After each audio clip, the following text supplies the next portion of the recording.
Hey everyone, welcome to the Redmen TV. Yes, it is the build-up. Liverpool versus Everton in the Merseyside derby. I'm Ste Errol. Over at the board, we've got Errol. We are here to bring you the team news when it breaks in about 5 minutes time, and we're going to be live from now right through until the end of the game. Hopefully Liverpool get another 3 points in the Merseyside derby, fingers crossed, on what is a bit of a wet and windy morning here in Liverpool. Thanks everyone for joining us wherever you are in the world. I know these early kickoffs play havoc with people. There's people on the west coast of America where it's like 3 a.m. and stuff. It's absolutely crazy. So thank you all very much for joining us, such as Alex and Keith and J Crypto. Thanks all very much for tuning in. We'll bring the Liverpool team in about 4 minutes time, and I'm going to get Errol's thoughts on that in a moment. But before I do, once again, another huge shout out and thank you to our season-long sponsors. I'll do this one by myself. Oosh.co.uk. Yes, our good friends at Oosh are giving away a Range Rover Sport in 13 days and 10 hours and 48 minutes. And if you want to buy a ticket to be in that draw, they cost just 99p. If you go down to the description of this show, click the link, and when you get there, use the promo code REDMEN, you'll get 20% off as well. Not only are they giving away the Range Rover, there are instant prizes, so anyone who wins a ticket could win one of these cash prizes. Someone yesterday just won 500 quid for just buying a ticket. Someone will win 2 grand who buys a ticket, a grand, 500 quid, 200 quid, 100 quid. So if you want to get yourselves involved, then do go and check out our friends over at Oosh, and your continued support for everything we do here. So thanks very much to them. And yes, someone at the end of this, 13 days or so, we'll be driving a brand new Range Rover. Oosh also give away 2 tickets for the game today. So again, more Redmen TV viewers, 2 more are at the game today because they went and entered one of those competitions. So thank you very much to Oosh. Thanks everyone for joining us today. JT asks, has the team been announced yet? No, JT, it has not. We are awaiting it. Errol, I'm going to hand over to you. Again, usually we've had little rumours of the team. Actually, there's been very little that we know, so we'll all be surprised together. Arne Slot referenced in his press conference yesterday, Liverpool played Sunday, Wednesday, Saturday morning, so 3 games in 7 days. Everton have had a clear run at this. Yeah. There's a good chance he has to freshen things up, so we're probably going to see a bit more rotation than perhaps you would like to do in a Merseyside derby. Yeah, potentially. I think obviously straight away, looking at this is kind of what we've kind of predicted as the potential team that could line up today. Not much change in terms of the back line. Obviously, Frimpong keeping his place to start. Milos Kerkez coming back in. Now there's probably a conversation to be had about that as well, to be fair. Andy Robertson, I think, has done pretty well in the last couple of games for us. But if it is a case of being able to freshen things up and then obviously utilise players with fresh legs, then Milos Kerkez's inclusion might not surprise too many of you guys in the chat. And then looking at that midfield, we've got Ryan Gravenberch again. He seems undroppable at the moment. And in terms of the form, he just seems to be able to keep going and going. And he just keeps playing better and better game in, game out. So Ryan Gravenberch there, playing that role that we've seen so many times now, bit of a deep line midfielder. Szoboszlai back into the midfield engine room. Didn't think he did too bad. I thought our midfield was really good. In midweek against Atletico Madrid, me and Steve were doing the watch-along, and we were saying the midfield, it just seemed to be up again. The intensity seemed to be there quite a lot. Florian Wirtz again holding down his position in this team at the moment. Starting 3 again, same starting 3 potentially that we had against Atletico Madrid. We are about to find out, but that would mean Cody Gakpo on your left, Alexander Isak in his first Merseyside derby, and Mohamed Salah on that right-hand side. Yeah, when does he ever not play? Yeah, the team will be announced in a couple of seconds. There's rumours going around of what that team is. I've been told Conor Bradley might be playing, that there might be Ekitike up front, Isak and Wirtz actually potentially on the bench as well, is the latest rumours going around, but we'll all find out together in a moment. Like I say, the manager will have to rest and rotate. Would you be surprised, mate? None of that. Listen, he could do anything because of the 3 games in a week, Errol. Yeah. Whatever happens, most of it will be based on fitness and freshness of the players rather than like form, I would guess, really. It's so difficult, you know. And by the way, both those games have gone to 90 plus minutes where Liverpool have been pushing and pushing and pushing. So I wouldn't be surprised if there's a couple of changes. I'm just waiting now because the clock has ticked to quarter past. So I guess we might have a team. Yes, we have. All right. Do you want me to read it out for you? You read it out and I'll do the rearranging. I'll speak to the camera and in the background get your ears on. Alisson Becker is in goal. Got it. It's a back 4 of Milos Kerkez, Ibu Konate, Virgil van Dijk. It's Connor Bradley in at right back for Jeremy Frimpong. Okay. In midfield, it is Gravenberch, Szoboszlai and McAllister, no Florian Wirtz. Okay. And then up front, Ekitike, Gakpo, Salah. So Alexander Isak moves to the bench. So I'll go through that one more time. Alisson, Kerkez, Van Dijk, Konate, and Bradley, Gravenberch, Szoboszlai, McAllister. And then you got Gakpo, Ekitike, Salah, a bench of Mamardashvili, Joe Gomez, Wataru Endo, Florian Wirtz, Alexander Isak, Curtis Jones, Andy Robertson, Jeremy Frimpong, and Rio Ngamoa. So yes, that is the bench. We're all spot on. We've got it absolutely nailed. Errol, the big one here is this is the first time Florian Wirtz hasn't played. Again, the manager will make his own mind up and these kind of things. It's probably more, again, fitness rated. It's a very strong Liverpool bench now. It's worth mentioning. That's probably the biggest surprise, I would guess, is that Wirtz makes his way to the bench for this one.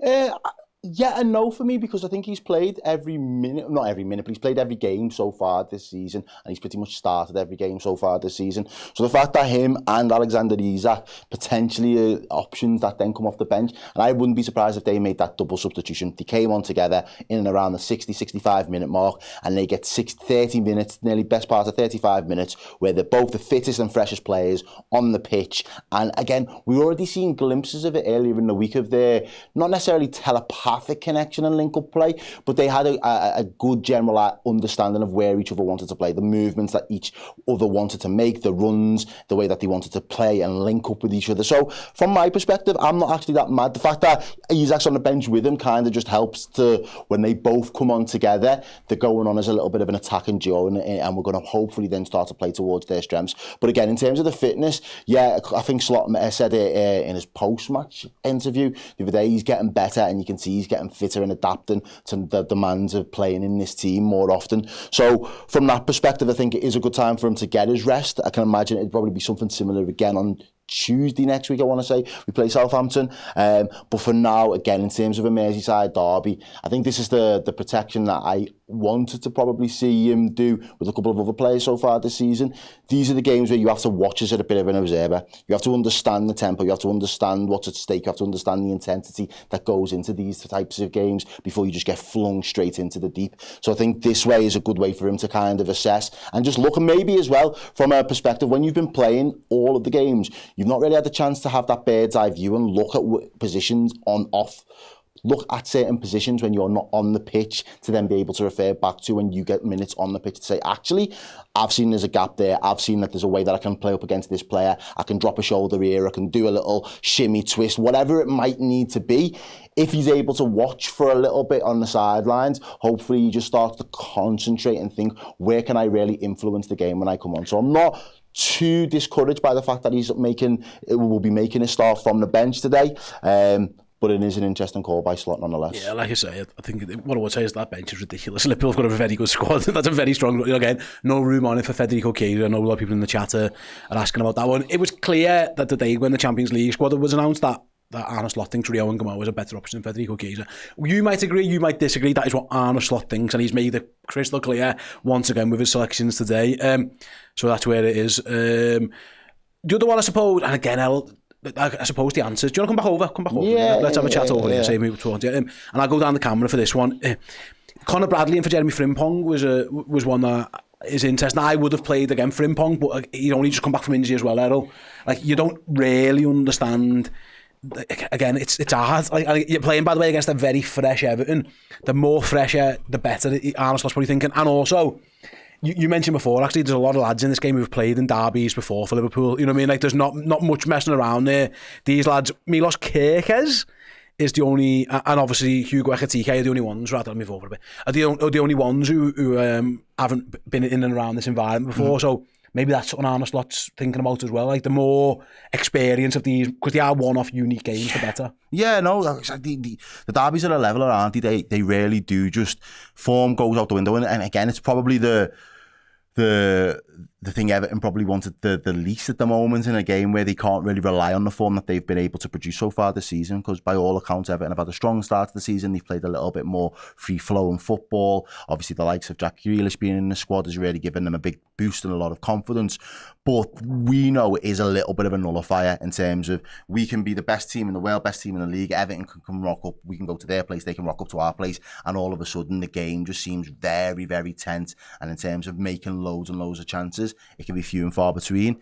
So I think Slot's probably played it right in terms of let's get lads on this pitch today. Let's get lads that can start for us, that understand and will know exactly what's at stake and exactly what's required. Because again, as Liverpool, and this is, got to give it a little bit of credit to Everton, as Liverpool have done so well time and time again this season so far, go into the 90th minute. We've seen Everton do that to us in derbies as well. Everton are a team that know exactly what is, in recent times anyway, what is going to be required to not switch off and keep going until the depth. And if there's something to be had, they will continue to push for it. So maybe him playing the strongest team that have that lived experience, have that hurt from the previous Liverpool derby with them, and know, okay, that's a bit of a sucker punch. Can these lads go and right the wrongs that happened 6 months ago now and make sure that the game's put to bed so that when we do bring fresh legs on, we can just have Everton chasing shadows? Yeah, fingers crossed that is what he's done. Just for the sake of totting things up then, I'm just going to count how many, how many changes he's got there. So Bradley in for Frimpong to change, Robertson out, Kirkes in is another change. Vert goes out. Back in comes Alexis, so it's 4 changes from the game. That's very un-Arne Slot like, really. We saw at the start of last season he didn't do a lot of this, Errol, and he almost admitted by fatigue did start catching up with the squad towards the end. Listen, they were Premier League champions, the ends justified the means, but maybe that's a bit of thinking as well. And it is, I go back to it, like the last time that you play Sunday, Wednesday, Saturday morning is really tough. That bear in mind, Everton's last game was Saturday the 13th. They drew 0-0 with Aston Villa. Liverpool have played 2 full 90 minutes, and by the way, 90 plus minutes, and gone right to the very end in both of them. Yeah. It's a huge advantage that for Everton in terms of freshness and fitness, and I think Arne Slot's reacted by changing his team. On Everton, I'll bring you their team. Yeah, Jordan Pickford in goal. They've got a back four of O'Brien, Keane, Tarkowski. Mikalenko's back from injury and goes in at left back. That moves James Garner into midfield alongside Idrissa Gana-Gueye and Dewsbury Hall. And then a front 3. Beto's going to be up front with Grealish and Ndiaye either side. It's quite an attack-minded Everton. That's what Moyes has done more recently. Errol, he's started to try and get Everton a bit more on the front foot. And Ndiaye, Grealish, Beto, Dewsbury Hall is like a number 10. Like, this is an Everton side I don't think that's coming to park a bus. No, I don't. And do you know what? Fair play. This, I know, because it is quite a leveller, this might be a bit of a surprise for us as Liverpool fans, but we might actually witness the first team this season that actually think, do you know what? Let's go. There's no shame in going for Liverpool. Let's just go for them from the off, and let's just see if we can disrupt their patterns of play. Don't let them get the rhythm in the game in which they want, and to be able to dominate in any particular way, so that we can be ultimately the disruptors of the game. And we haven't seen many teams do that, so it'll be interesting to see how can Liverpool react to that. Is it something where, all right, there's loads of space now for us to exploit and we're absolutely all over them like a rash and we're on our game? That'd be great. But I think it's going to be something that Liverpool are going to have to figure out throughout the course of the game, and it might take us a little bit of time because we have been used to having so much ball possession. We have been used to dominating teams and wearing them down and having to push them right till their depth. I think at this point, if Everton was to turn up and want to start playing football, I don't know how this Liverpool team would react in the first instance. I think it'd take us a little bit by surprise. But as you've just mentioned there, the way that Everton look to set up, this is probably one of the more free-flowing kind of attack-minded Everton sides that we've seen for a while. So I think while it's working for Moyes, there's no point this early in the season changing it, asking those players to now adapt different roles or play slightly differently just for the sake of one game. I think he thinks, no, this is a good test, so let's test the barometer of where we are currently at. And if we have a good result or even a good performance against Liverpool, that'll feed into the confidence that we'll have going on for the rest of the season, or at least the early part of the season, to say that, yeah, we can at least equip ourselves to handle what the rest of the Premier League can throw at us. Yeah, absolutely. Liverpool are going to have it. Again, the fitness and the freshness is definitely in Everton's favour. Liverpool have got a way better team, of course, we know that, in quality. And by the way, The other day, right, me and the missus went furniture shopping, and we went to IKEA. Okay. And we were looking at garden furniture for next summer, because sometimes you get a little discount, if you get it just at the end of the season. Made some of them benches in IKEA were expensive. But that Liverpool bench, it's ridiculous. I saw like a £500 bench in IKEA, and I was like, I'm not paying £500 for a bench. Liverpool have got the 2 most expensive players in British football history on their bench. That's what you call an expensive bench. Florian Wirtz, Alexander Isak, both on your bench. By the way, Mamadashvili cost 30 million quid as well. Jeremy Frimpong cost something very similar. So Liverpool have got a tasty looking bench there. There's quite a few pounds sat on that bench to come on and hopefully impact the game. Because Everton, again, I should really have mentioned the Everton bench. I'll mention it now. It's not going to be anywhere near as strong, I can guarantee you. It's Patterson, McNeil, Barry Dibbling, Coleman, Alcaraz, and Asnu, I don't even know what that is, and then Tim Eric Booms dropped down to the bench, obviously, with Michaelenko coming back. So, in terms of quality off the bench, it's night and day. Yeah, and the mad thing about the bench situation as well, while we're on that, mate, I think Slot, again, doesn't get the recognition he probably deserves in the way that he does. The subs that he brings off, more often than not, have a way to impact the game. So if you're expecting another situation where your subs come to impact the game and play a vital part and you securing the 3 points, bringing on the likes of Florian Wirtz and Alexander Isak, for me, I said it before while I was over at the board, I see them both coming on in and around the same time, get 30 minutes to play with each other. It might be for Gakpo, it might be for Ekitike. You might try and keep that midfield on for as long as possible before you bring the likes of a Jones or an Endo back in, and just let them just try and build and bubble on that chemistry that they've been playing with each other for the best part of 2 and a bit weeks. But they're going to want to build on that chemistry. If you've got both of those players running at you, up against you, and you've got the threats of Alexander Isak being as clinical as he can be, you're going to have a whole different set of problems to worry about, and nothing worse to worry about them type of problems when your legs are already feeling heavy. No, mate, you're absolutely right. We've got a super chat here from Alexander. I think that's 50 SEK, which I think I've just Googled. I think I've cheated. I think that's Swedish, isn't it? The Swedish krona. Thank you very much for your Swedish kronas, Mr. Alexander. He says, I'm a bit surprised at the fullback pairing, especially Kerkez over Robbo, but maybe it's Arne giving him the chance to prove himself again after hooking him. See, I thought it was obvious that Kerkez was going to play because Robbo has just not played all season and then played the majority of the Burnley game and pretty much all of the Madrid game. So I thought Kerkez probably was going to come back in. I agree, by the way, I would have started Frimpong. I think he's been better than Conor Bradley this season, but again, he's just come back from a hamstring injury and had his first real minute. He has a little tiny cameo off the bench against Burnley and has an impact. It does. But also then plays a lot of football. So I like that about Slot, though. I think that, we've seen managers in the Premier League, as soon as a player comes back, it's like, right, we're going to use you now, and you might not be 100% on it, but you're back, and then you break down, and it takes them longer to get back to their full powers.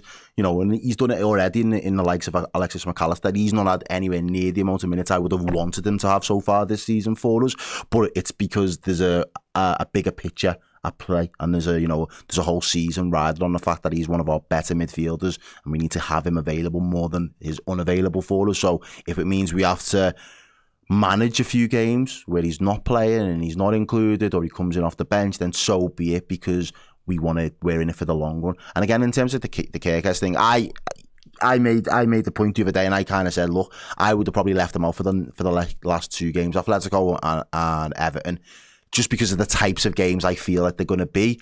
But I can understand again why Slot decided to drop him in if, the Robbo situation is, okay, we can't expect Robbo to play top level 2-3 games in the space of 7 days. He might have one of those games in him, but he can't have all 3. That's why we have got a Kerkez, and it should be the vice versa. We wouldn't want Kerkez to be in a world where he has to be top level for 3 games on the spin. It'd be great if he could eventually get to that level, but that's why we've still got Andy Robertson, because any of those games we need to pull you out, Robbo can come in and the level doesn't drop too much. No, you're right. It's not like he's on the bench. Like there's a good chance he gets on. Like there's a world where Liverpool bring on Wirtz, Isak, Robertson, Frimpong, Jones. I think Jones is a great shout. Do you know what I mean? I think he was a really important player in the Arsenal game before he got injured. I think in terms of when he came and just got his foot on the ball and just calmed things down a little bit in terms of in that engine room for us.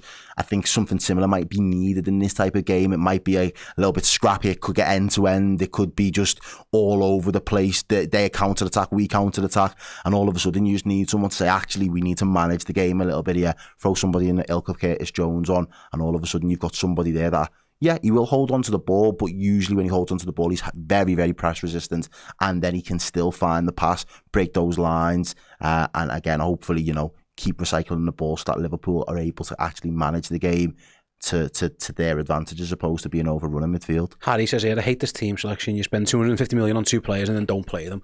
It's the first time Wirtz hasn't played. I would say that, mate, as well. Like, he'll play the majority of games. He will not play every single game. If you expect him to start 50 games, that's not going to happen. Yeah. Very few players will do that. The centre halves tend to do it, and maybe the goalkeepers. And Salah, but nobody in this team is Salah. It's a bit different. So don't stress too much. I go back to it. If you asked, if everyone was fully fit and firing, Isak and Wirtz would be playing. Like, there's no doubt about it. If Liverpool had 10 days off and they were all fit, they'd both be in the team. So don't stress it too much.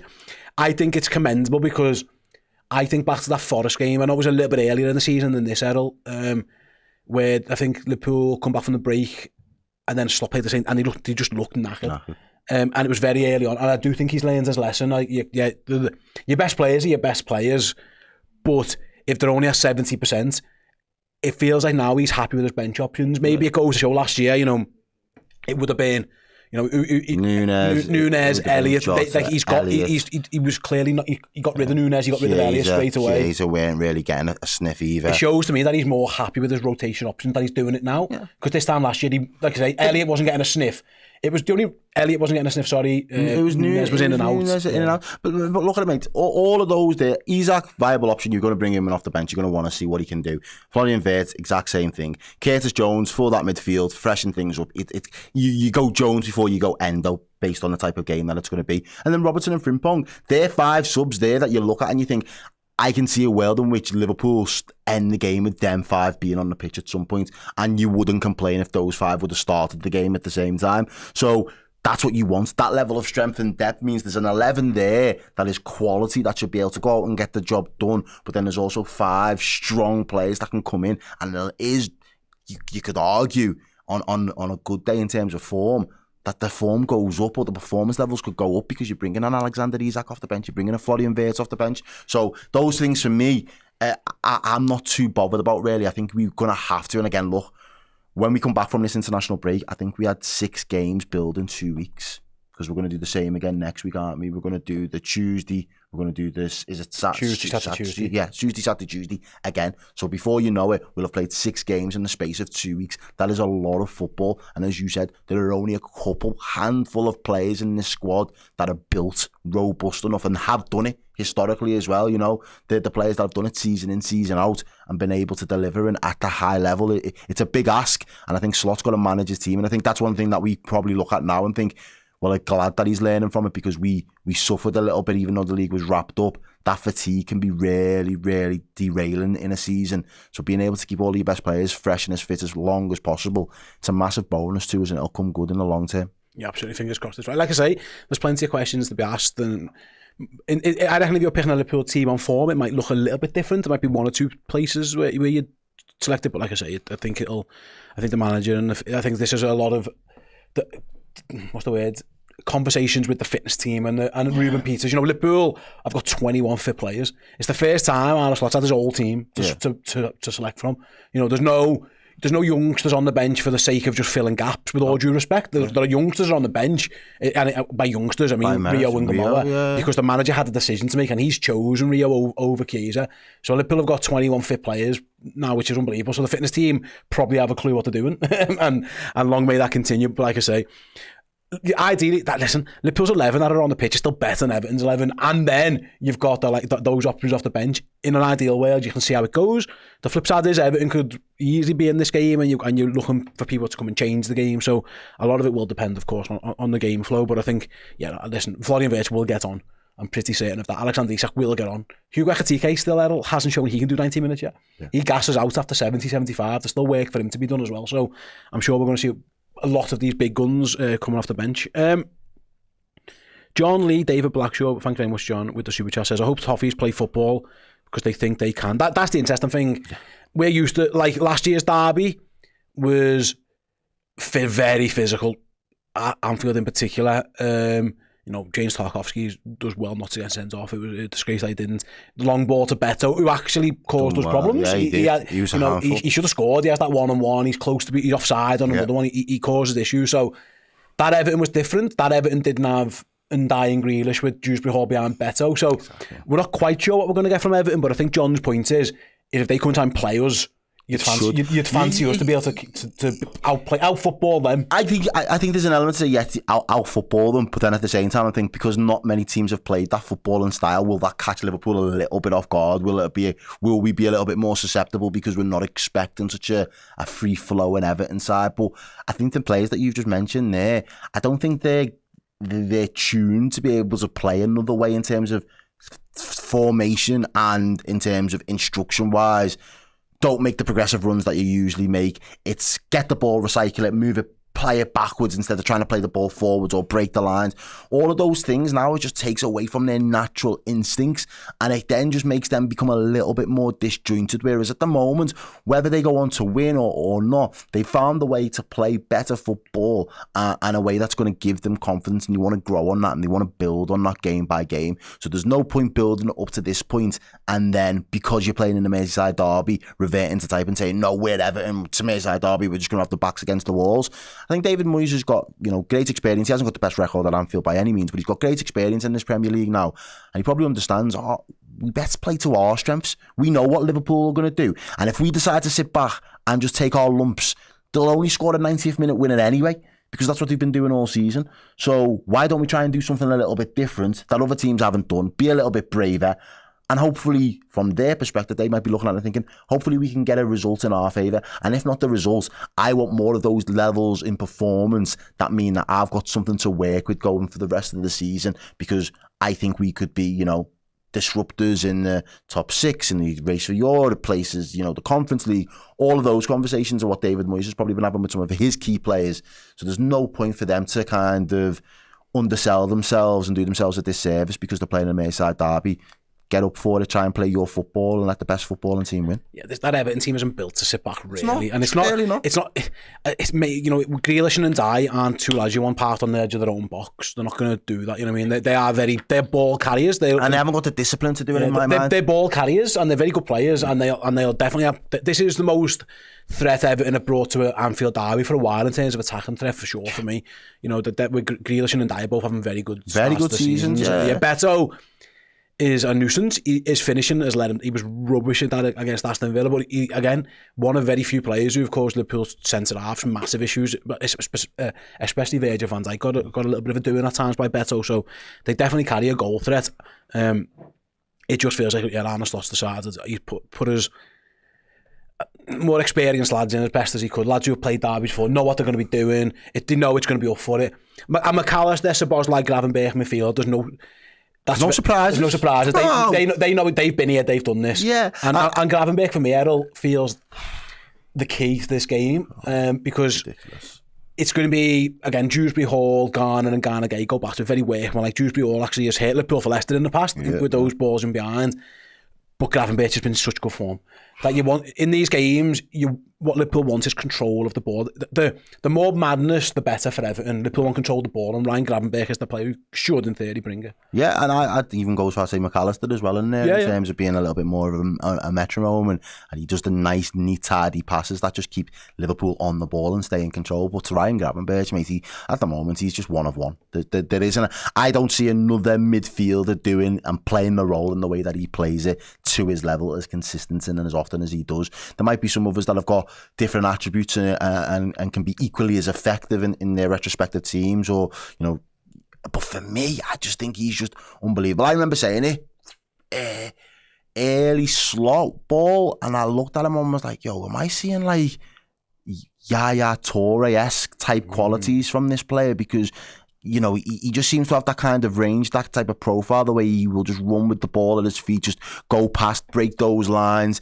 And he was trying to find a few of the passes at times. He has got a shot on him when he's able to find his range. But I think I doubled down on that more so this season, because again, I think the driving forward and breaking the lines with the ball at his feet, he's now getting into like the final third at that point. I think last season he would try it'd normally break down with him as he was approaching the final third, but now he's getting into there and he's becoming a late runner into the box as well, and the flicks and the tricks that are popping. I think it's a player that's playing with the utmost confidence and full belief that he is that guy for us at the moment, and I genuinely think he has got similarities to how Yaya Toure was able to run, dominate and hold down midfield. He was a powerful operator in that midfield engine room for City for a long time. He had a great understanding of the game. You know, he could even drop back into play centre half if needed for minutes within the games as well.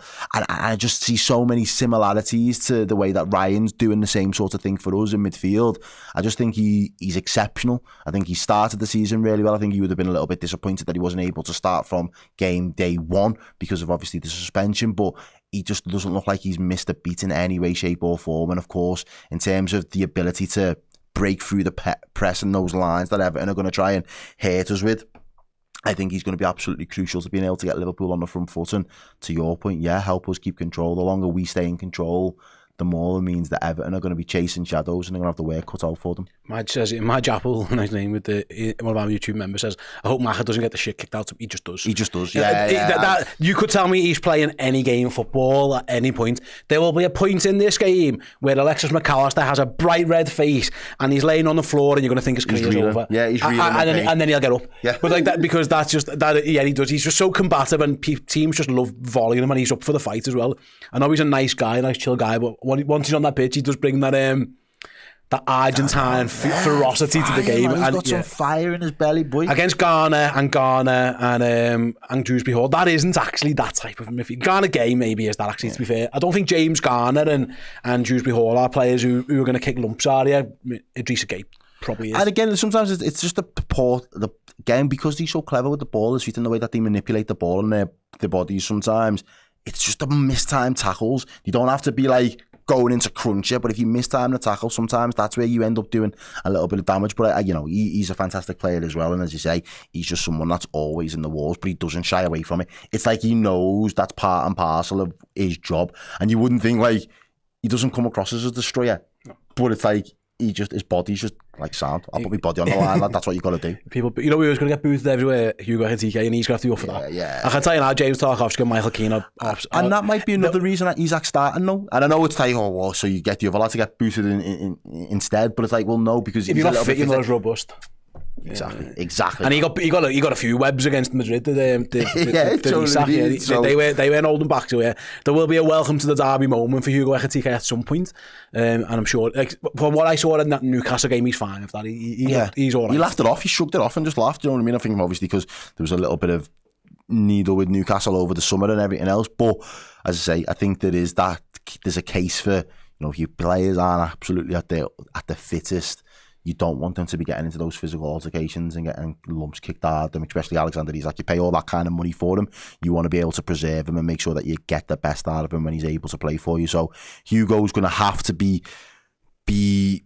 strong in his mind, but he's also going to have to be very aware that these lads will leave one on me if I'm not making the right decisions with the ball at my feet at times. I can't just overchew it. I can't overcomplicate things. Can't start running into blind rabbit holes, because that's when you're going to end up in trouble. And that's when you show them, actually, there's something in there that can nibble you there, do you know what I mean? So, yeah, you've got to be careful. What I liked about Hugo Ekitike in the initial few games I've seen from him, and again, it might be another reason why he plays, not just fitness related, he'll drop into those, what I used to call like Roberto Firmino areas of the pitch.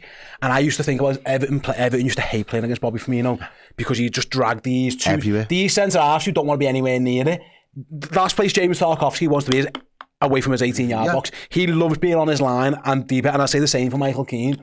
What will be interesting, Errol, is if Ekitike goes into those spaces, which of course leave the rooms for your Gakpos and Salahs, will Keane or Tarkowski go with him? Because I can tell you now, they do not want to be there. And if they don't go with him, then Liverpool will overrun their midfield. So it's almost a little bit of picky poison. If I'm them, I probably will go with him and just bank on the other defenders doing their job. But I can tell you now, James Tarkowski doesn't want to be anywhere near you going towards midfield. That isn't his game. That's not his game in the slightest, and he wouldn't be comfortable doing that. And again, that's where Ekitike might have to use his intelligence a little bit, really, to try and make them make those decisions, force them to go into areas where they're naturally feeling a little bit more uncomfortable comfortable. And then hopefully again, it's the turn of pace and it's the intelligence to find the right pass and spin you, man. If you're in that position, you've got the pace on a James Tarkowski. You've got that pace on him. You know, Michael Keane's not the quickest, mobilest of defenders. Again, I think he's a good covering your box and defending deep type of defender. Yeah, I think that's fine if balls are just getting spammed into the box. I think he's got good reading of the game in that respect. But in terms of you've pulled them 20, 30 yards away from goal and there's an opportunity to spin them and you've got two wide forwards that are now making those inside runs and you don't know whether to stay with you or go back into the middle, all of a sudden you're just going to cause them havoc, but you've got to be very quick in that. And I think we mentioned it. That was what, you know, we did well in against Atletico Madrid at times. Early in the first half, it was the speed of which we was playing. Atletico didn't know who to pick up, when to pick them up. They all thought straight away, oh, Isak's going to be the threat in the next minute. Salah pops up at a moment. Gravenberch is running deep from deep to try and get in towards the box. So Liverpool have got all of the weapons there available to them to give Everton all of these headaches. But it's whether it all kind of clicks and whether the lads can remain composed enough to make the right decisions early and often enough to really get Everton unsettled. Yeah, because the longer it's the derby, mate, the longer the game goes on without Liverpool either dominating proceedings or being ahead on the scoreline, Everton grow into the game and feel more settled and more comfortable. Liverpool need to really understand that there's so much benefit in being able to disrupt them early. And that's not to say Everton will roll over because they'll keep going till the 90th. We've seen it before. But in terms of just getting that extra bit of control and hopefully being able to take the game away from them and wrangle the game away from them, Liverpool really do need to be on it from the off. Absolutely. And one more time then, have a think of your score prediction. I'm going to let you have a little break. Let us know your score predictions as well for now, guys. Bring the Liverpool line up one more time. Alisson Becker in goal, Conor Bradley, Ibu Konate, Virgil van Dijk and Milos Kerkez is your back four. Ryan Gravenberch, Thompson, Bosline and Alexis McAllister is your Liverpool midfield. And then you've got Cody Gakpo and Mohamed Salah either side of Hugo Ekitike up front, which means a very strong Liverpool bench of Mamadashvili, Robertson, Gomez, Endo, Wirtz, Jones, Isak, it's ridiculous, Frimpong and Rio Ingamoa. It's a very strong Liverpool bench, it's a very strong Liverpool team. Liverpool have got a very strong squad. Right then, mate, you're going to go for a quick break. I'm going to stick with the people for the Fan Interactive show. Can I trouble you for a little prediction, or do you want to hang on to it until near game? Let me just hang on to it, and when I come back and we do a little swap over, I'll let the people know what I'm predicting. There you go then. There we go. Right then, while Errol nips out and while I go for a very, very short break, let's hear from Arne Slot at his press conference yesterday. Afterwards, I will be back with the Fan Interactive show. The point where I won't physically stop talking because the show wouldn't work, but I will be saying what you want, basically. See you after this. I know, obviously, the rivalry and respect is always there between these two teams, but I just wonder how you felt being part of this fixture last season and how it differed maybe to other atmospheres and other rivalries that you felt before in your career.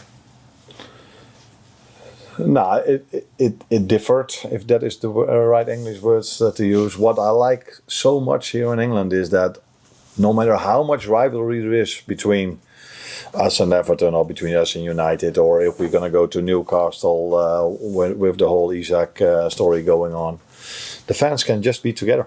So when we arrived at Newcastle, I saw 10 Liverpool shirts, and I saw many Newcastle shirts, by the way, but the 10 Liverpool shirts could just stand in between the Newcastle fans. That is impossible in Holland. So that is something really special what you have over here now, and I hope you can keep this for many years to come. So yes, there's rivalry. Yes, both fans are so passionate for their own teams, but they respect each other as well. And that for me is the main difference, because if Ajax plays against Feyenoord, away fans are not allowed anymore. So that tells you how terrible that situation is. So yes, it's and it makes it so much nicer if both fans are there. And that's what's going to happen tomorrow, and I hope that this is going to continue for as long as football is played here in England.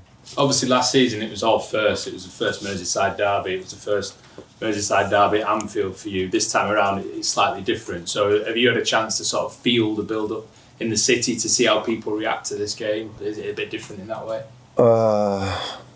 Honest answer is no, I haven't seen this because we had to play Wednesday evening, and that was quite an important game for us as well, and a special game.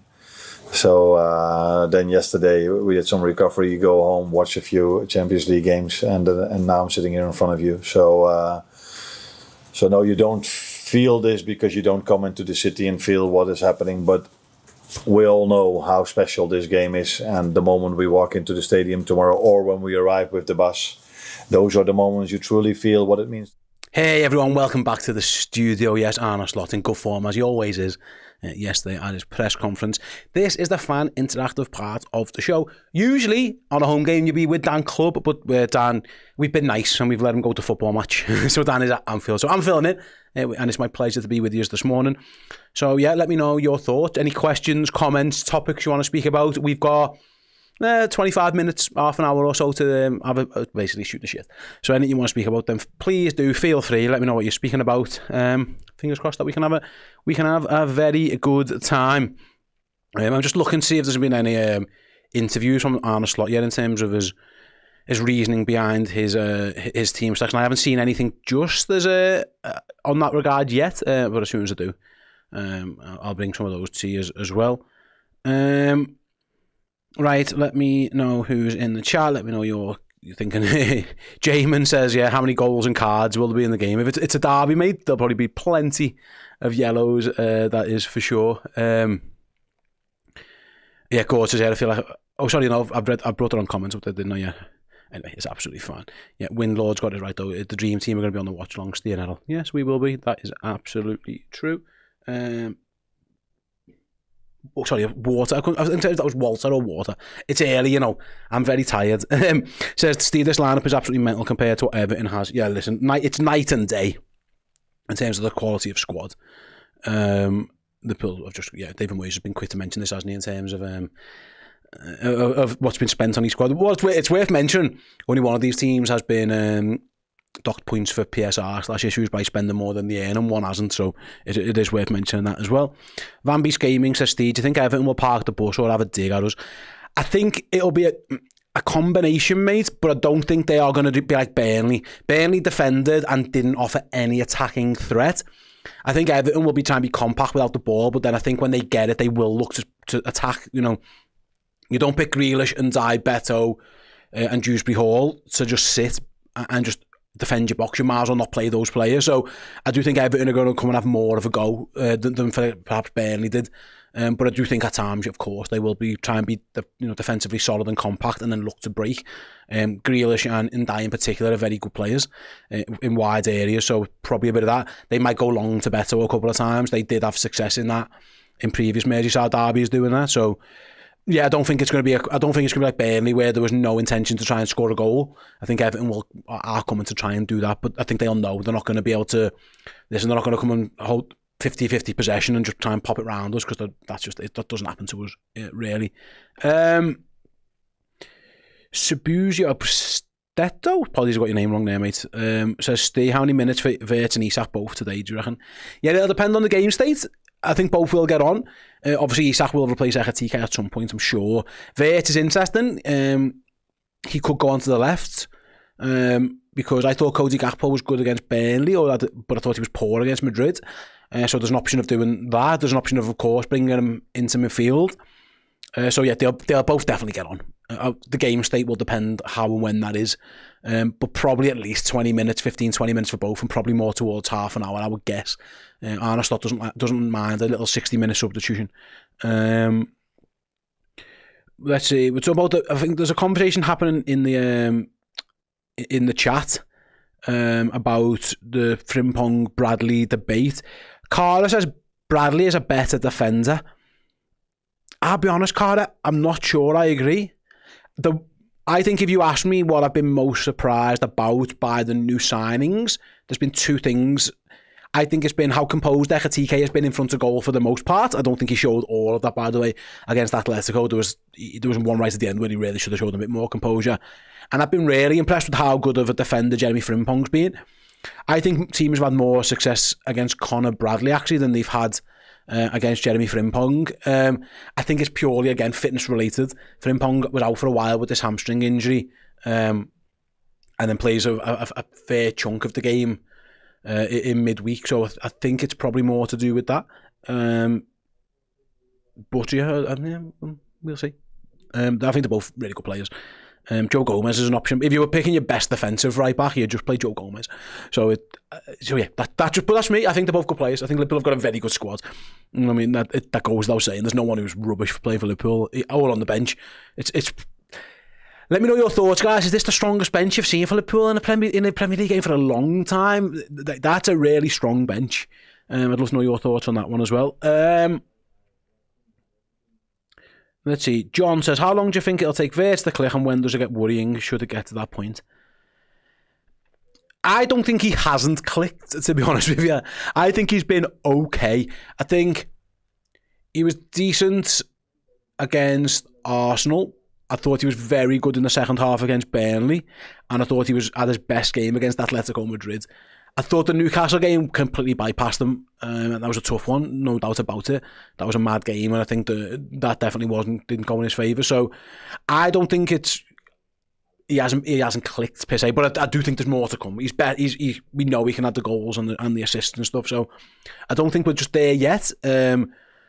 So I'm okay with him for now, but I think there is more to come. Don't get me wrong, he hasn't played to the level yet that he was playing at regularly for Leverkusen, which I think's your point, John. I think it could take, who knows how long it could take. It could take months, it could take weeks. But I'm confident it'll happen. He's too good for that not to happen.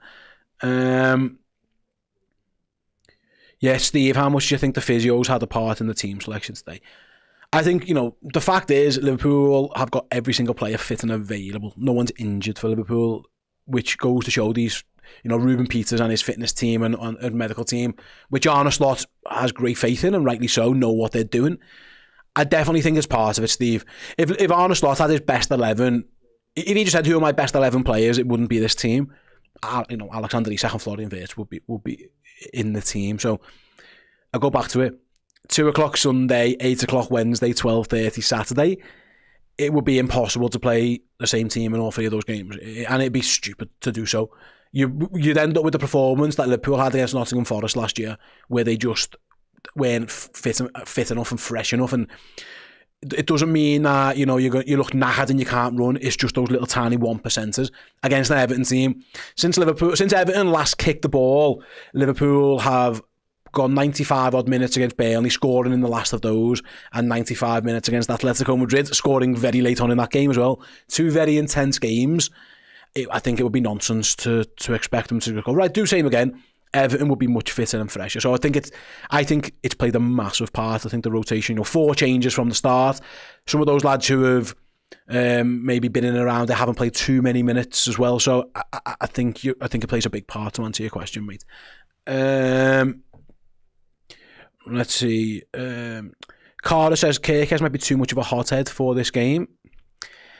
Maybe Carly, you might be right. What I would say, I don't think Ndai is the type of player who's going to get you into like that kind of, I don't know what the word is, like tussle really. Iliman Ndai's a very good footballer. I think he might be, I know Grealish has got a lot of credit. Ndai might be Everton's best player. He's certainly in the top 5, top 3. Is he one who's going to get you into this rough and tumble fight? Maybe, I don't know. But yeah, I thought the way he dealt with Noni Madueke against Arsenal gave me confidence that he can deal in the same regard. But I see your point. He has made some bonehead decisions so far in his Liverpool career. There's no doubt about it. At Newcastle, just not going for that header. A couple of times he's dived in and got himself booked. Bournemouth, first game of the season, he dives against Burnley. So yeah, it hasn't always been straight and narrow, but he's a young player. And I think you've got to give him time. He is Liverpool's first choice left back now. I think Andy Robertson even knows that. But I see your point. But then, is Robbo got it in him to not play any football really all season, and then do an hour against Burnley, and then 88 minutes or 85 minutes or whatever it was against Atletico, and then play against Everton? That feels a risk. So I can see why the managers turn back to Milos Kerkez, who he came on very late in that Atletico Madrid game. But he's one of the few who hasn't played too much football in the previous 2 games, so maybe that explains it. Craig says, I am 30 today. The best present will be 3 points. Thanks for your super chat, Craig, and happy birthday, mate. Welcome to your 30s, when you start waking up and things hurt for no reason. That's what I can explain the 30s is like. I think the 30s is good, and I don't know if you're a parent or anything, Craig, but where you're at in your life. 30s are good. I'm edging towards the end of mine now. I've got a few. I'm hanging on for a few more years. But happy birthday. But yeah, just be wary that when you wake up in the morning, things will just hurt for no reason. And you make funny noises when you get up and sit down as well. That happens in your 30s. Anything else that happens in your 30s, guys who are watching along, ladies and gents? Let's let Craig know some of the mad stuff that happens in your 30s. I was going to say you lose your hair, but I lost mine in my 20s. So yeah, I can't even go there. Would you want? And Brandon, thanks for your super chat, Brandon. Very, very, very kind of you as well. Real Talk says, yeah, the 40s don't get much better. So does Tom. It's 40s that mate. Well, Tom, I can tell you now, it's happening to me in my 30s. So I can. Paolo says you get more nostalgic. Yeah, definitely.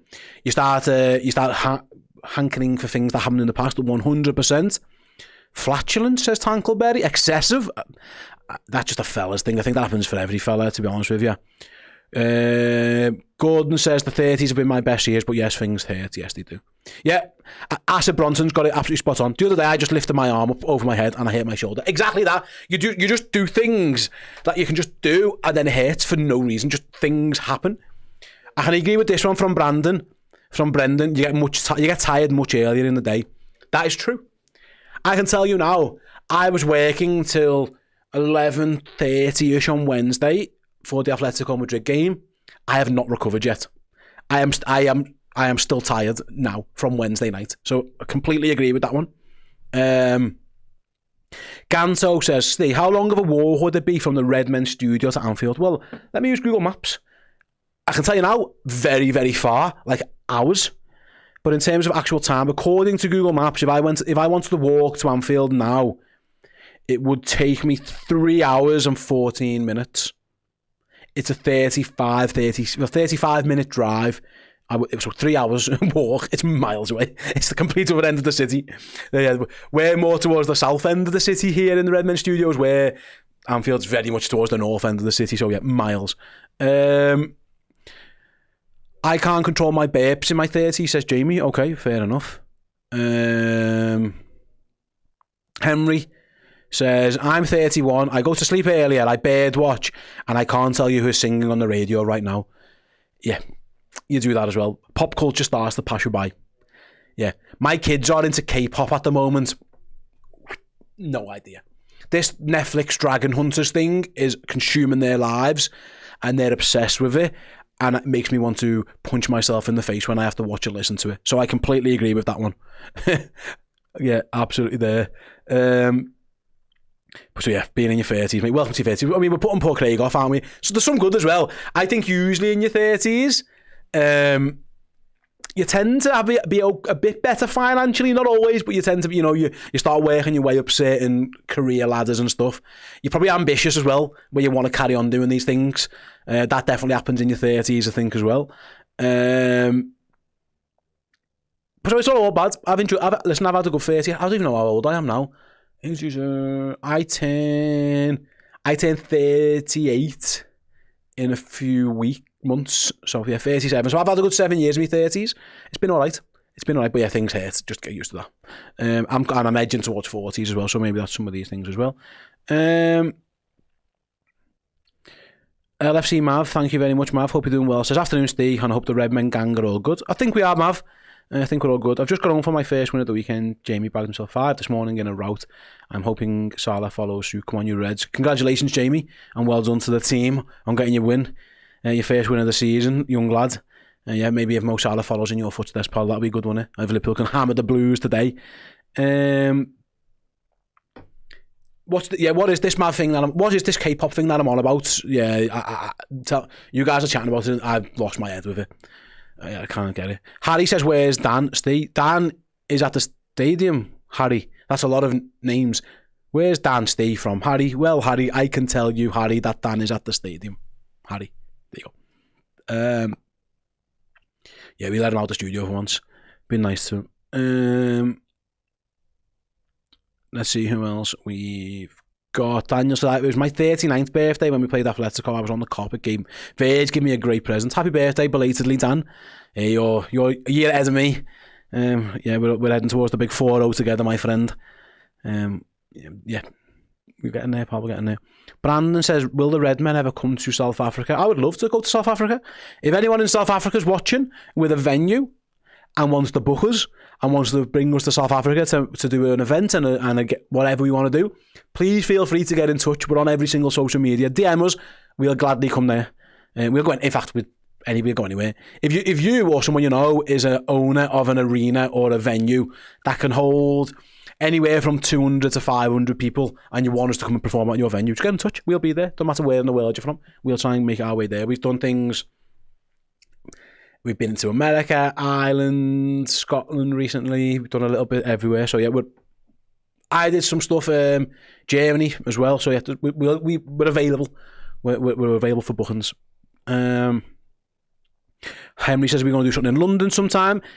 Yes, honestly, Fermi, would you come to Australia? All these places, yes, we would. We would do any of this stuff. We will make it work. We are in conversations about how the next set of live stuff that we do happens and when it happens, because what we have noticed, Liverpool play so much footy, it's really hard to fit these things in.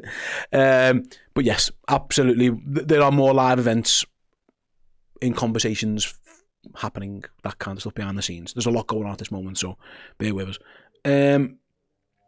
SK21, who would win in a fight, Chris Pajak or Duncan Ferguson? My money is on Chris. You would lose your money.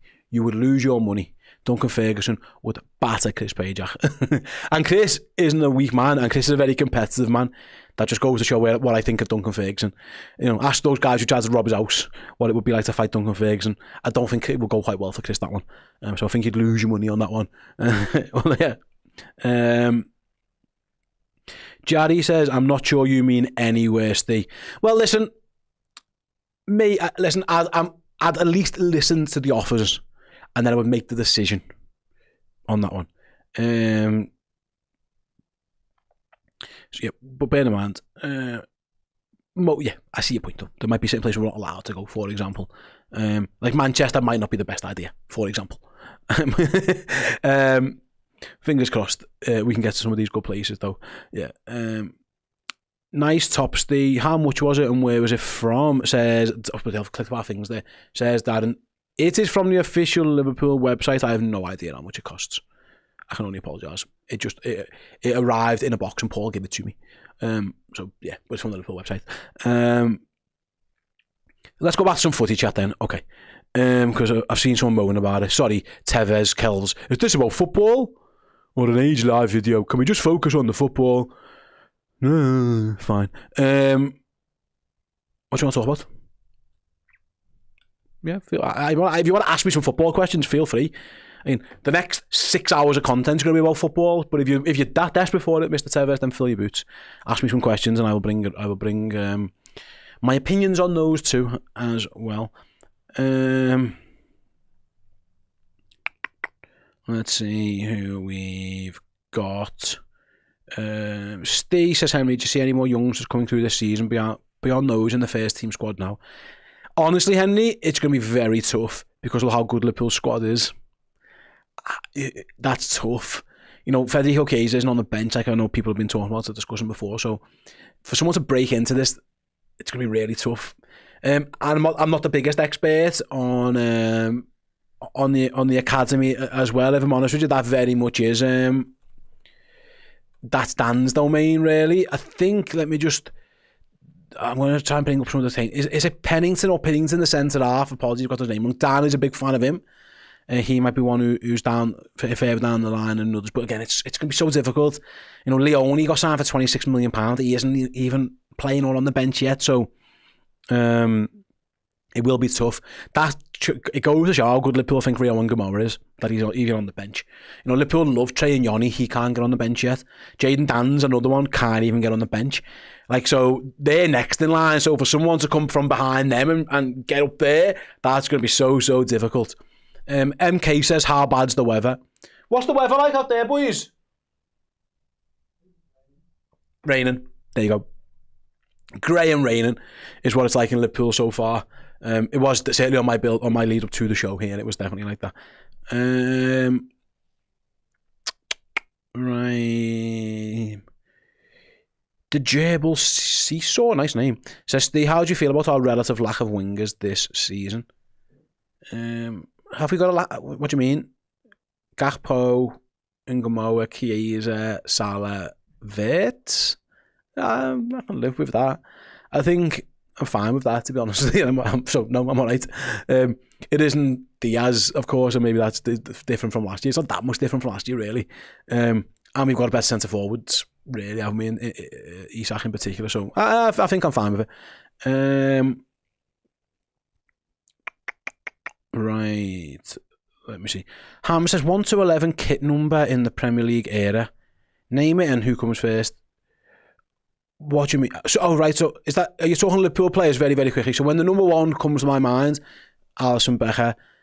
Oh gosh, I'm gonna have to bring up some. Let me just give me a second. That's a tough question to put on me now with 5 minutes left. But you know what? You've asked me and you've paid some money, so I'm gonna do it. Let me get up my team numbers list of players.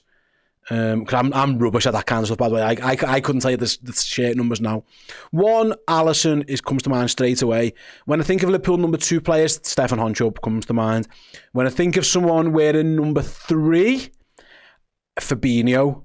Number 4, that was tough because it's Sammy and Virgil, but it's Virgil because it's in the song. 5s off the top of my head, Genie comes to mind when I think of number 5. 6s. The first one that sprung to my mind, I'll stick with that one, was John Reset. 7, Luis Suarez. 8, I think of Steven Gerrard, obviously, with all due respect to Dominic Szoboszlai. When I think of Liverpool number 9s, I know there's been better ones. Perhaps, well, maybe not. That might be, that might be hugely disrespectful. I think of Roberto Firmino, again, recency bias and the fact that it was in his song. When I think of the number 10 on the back of any Liverpool player shirt, I still think of John Barnes. And even though that was very early on, Barnes 10 just sticks in my mind. And when I think of 11s, it's Mohamed Salah. So there you go. Hopefully that was right for you. That was just, again, reading through it off the top of my head. That's where I was on for that one. Do you want to tag in? You want to tag in? Right then, yes. I'm going to leave you in the capable hands of Errol. Have we got another break lined up, Joe? Well, we're cooking with gas. Right then, I'm going to nip away for 5-10 minutes just to rest the voice ahead of my commentary. So yeah, we're going to go to a quick break. It's Baz, isn't it? It's Baz from Toffee TV giving a little preview of this game. Errol will be back in the hot seat for 5-10 minutes and then I'll join him for the watch along after that. Thanks very much. Catch us after you've heard from the Toffee TV guys. Hello, it's Baz from Toffee TV. It is the Merseyside derby, which is why you're seeing this, of course. I hate this game, I'm not going to lie, especially at Anfield. It's not really a happy hunting ground for Everton, and Liverpool aren't bad, are the league champions, and I've just spent about £3 billion as well to make them even better. So it's going to be a really tough ask for Everton this weekend. However, Everton are much better than last season. I am aware that saying that sentence out loud probably isn't really good on the day of a derby match, but there you go. They've looked a lot better this season so far, more attack and threat. It still doesn't fill me with any confidence going into this game. I think at home I'd be a little bit more confident, but Anfield's always a difficult place to go, and Everton generally don't do very well there. And I'd be lying if I said I thought we'd win this game, but you never know in football. The problem Everton are going to have is Liverpool even can be drawn in the 98th minute and they'll still win the game. That's literally how it's gone so far this season. And one man who terrifies me isn't Alexander Isak, it is Mo Salah, who is amazing and has been amazing for a number of years. So he is one who, he's the real threat, he's the standout threat for me. But Liverpool have got lots of threats and even more on the bench. So it's going to be a difficult game. I hope Everton turn up and play the game that I know they can. If we lose, but we've had a right good go, then I might be all right with that. We've lost so many times at Anfield, it doesn't hurt anymore. Well, a little bit. But I want Everton to go and play the game they've been playing recently, which is good attack and footy, and see how we get on and have a little bit of a dust up with Liverpool and see how it ends. But I hope we don't go and sit back and don't perform, because I'll be really frustrated then, because the outcome will probably be very, very similar anyway. But not a game I love at all, but and there's a little bit of hope more than expectation, but who knows? I want to win so I can come in and give these Red Men lads a bit of stick on Monday. Hello everybody, welcome back to the Red Men TV. Yeah, that was Baz from Toffee TV there, giving us some of his thoughts for this weekend's derby game. So where are we up to? What's the crack in the chat? I'm going to keep you hopefully entertained for approximately the next 5-10 minutes, and then Steve will be making his way back into the studio as he's mentioned, and then we will get into the watch along. Yeah, Liverpool again. Now we know the lineup, we know how this game is hopefully going to go from a Liverpool perspective, but in terms of the players that we've got out, we know we've got a particularly strong bench. Let us know in the comments now, and I'll read through as many as I can. Let me know where you're watching first and foremost, what time it is, and a score prediction. And then before Steve gets back, I'll give you mine as well. I've got already someone saying Isaac. Where am I? I've got all these comments. Sorry, here we go. Isaac, 95th minute winner incoming. Yeah, wow. Key battles today. I think it's going to be interesting to see Connor Bradley and Jack Grealish going up against it. I didn't think Connor Bradley had the best game midweek. I don't know whether that was more of a just trying to get back up to full fitness type of thing, or he had a little bit of a downturn in particular in form. But it will be interesting to see. Jack Grealish has had a great start to the season so far, the most assists in the Premier League, so he is really up for it, and I think he will be really up for trying to impress the Everton fans and make a big influence in the game. So Liverpool are going to have to be very, very up for that battle. Beto against Kanate against Verge is going to be an interesting one, and the likes of Ekatike against Tarkowski on the other side of the pitch as well, I think will be very interesting. We've got Ryan there who's saying it's 4:30 a.m. in the US. Hasn't given me a score prediction, but I've got Roscoe here from Leeds, 12:15, same time zone, 3-0 to Liverpool. I would absolutely bite your hand off for that right now. I've got somebody there said they're watching a pub in Brixton South. Big up the Reds. Ezekiel, I like the name Ezekiel. Big up to yourself, bro. I've got Trade and Punch, 7:15 p.m. in Singapore. So you've done the whole day. You've had to be on tender hooks all day waiting for this game. How have you felt? Do you feel confident? I've got Patrick Bear. He says it's 3-1 and it's 5:15 a.m. in Montana. I've got D Villain, 3-1 and I'm in Norway. Adam Harrison says my 5-year-old thinks it's 5-1, but I think it's going to be 3-1. I like your 5-year-old. I think I like the vibe of that. 5-1. Yeah, I could do with a little bit of that. I've got SK21, Joe Gomez, 91st minute winner. I mean, scenes. Can you imagine the let off in the Kop if that happened? That would be absolutely ridiculous. I've got Gaz there saying, lad, I'm an old swan. Errol, you're a legend. Score 3-0. I've got Ekatike, Salah and Isaac off the bench. I've got my super something or other incoming there. He said Salah masterclass. I've got Grump over in Kentucky. KY, gotta love Kentucky. Been there when I was a little bit younger. It's a lovely state, to be fair to them. Who else? I've got Michael, Drew, Iman says 8:30 in Tokyo, 1-0, and it's going to be a late one from the Reds. Wow, that's crazy. That is crazy. Yeah, again, I think a lot of people now are kind of wrapping their heads around the fact that Liverpool like to leave it late.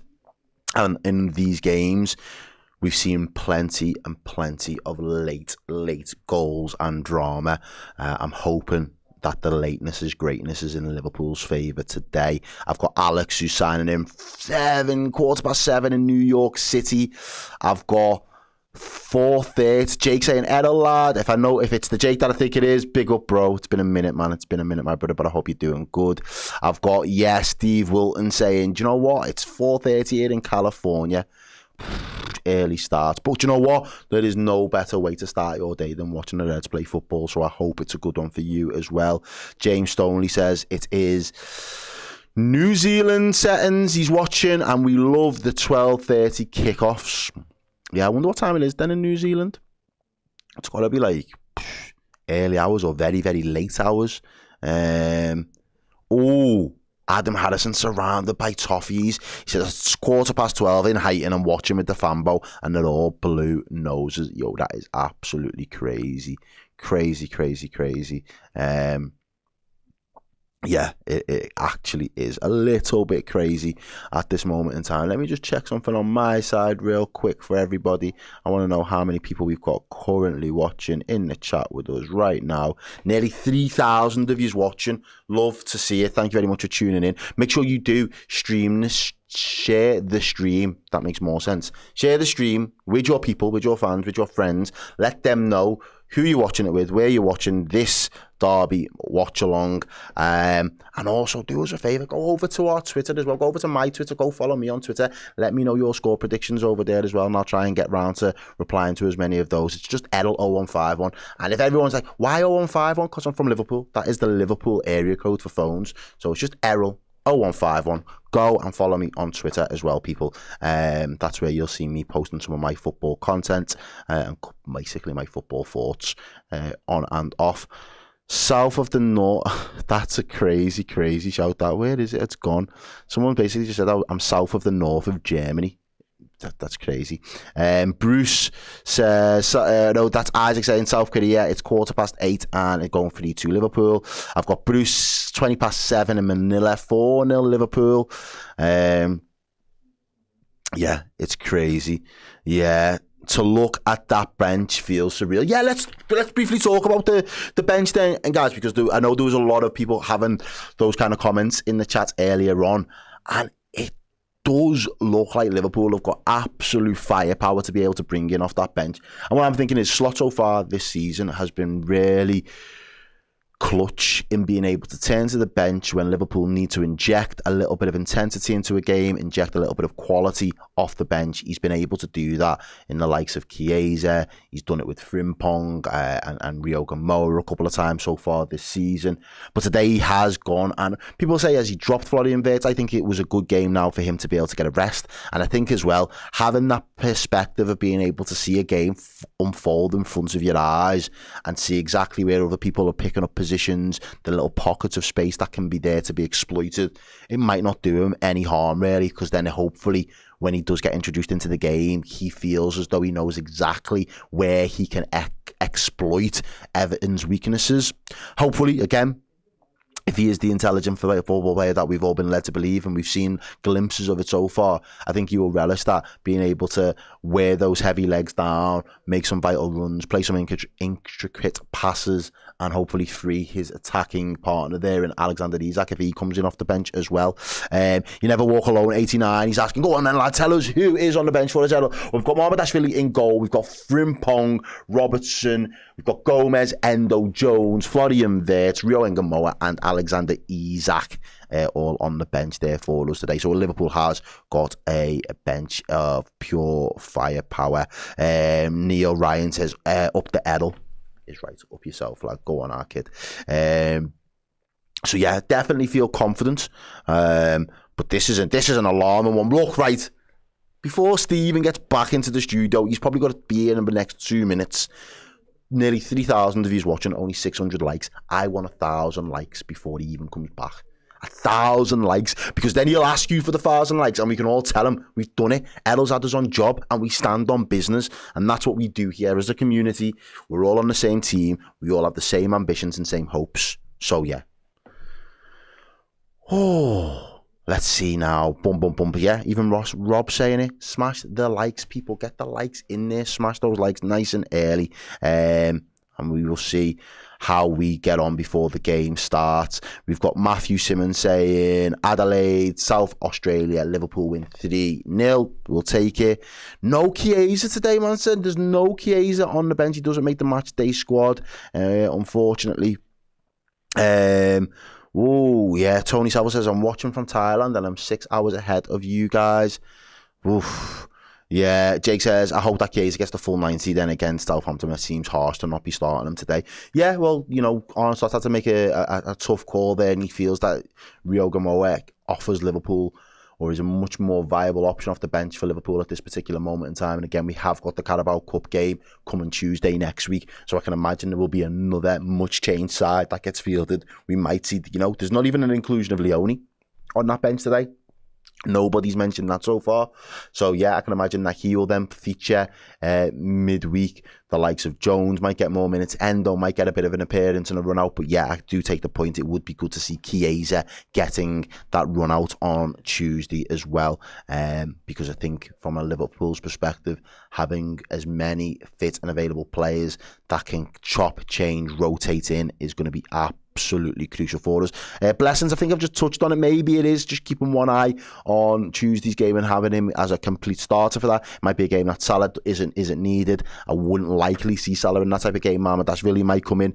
There's a lot of rotation that'll be required in the next couple of days. As I said before, earlier in the show, Liverpool have played 6 games in the space of 2 weeks. So that is a lot of football. So managing the minutes and making sure that we keep as many of our better players fit as possible.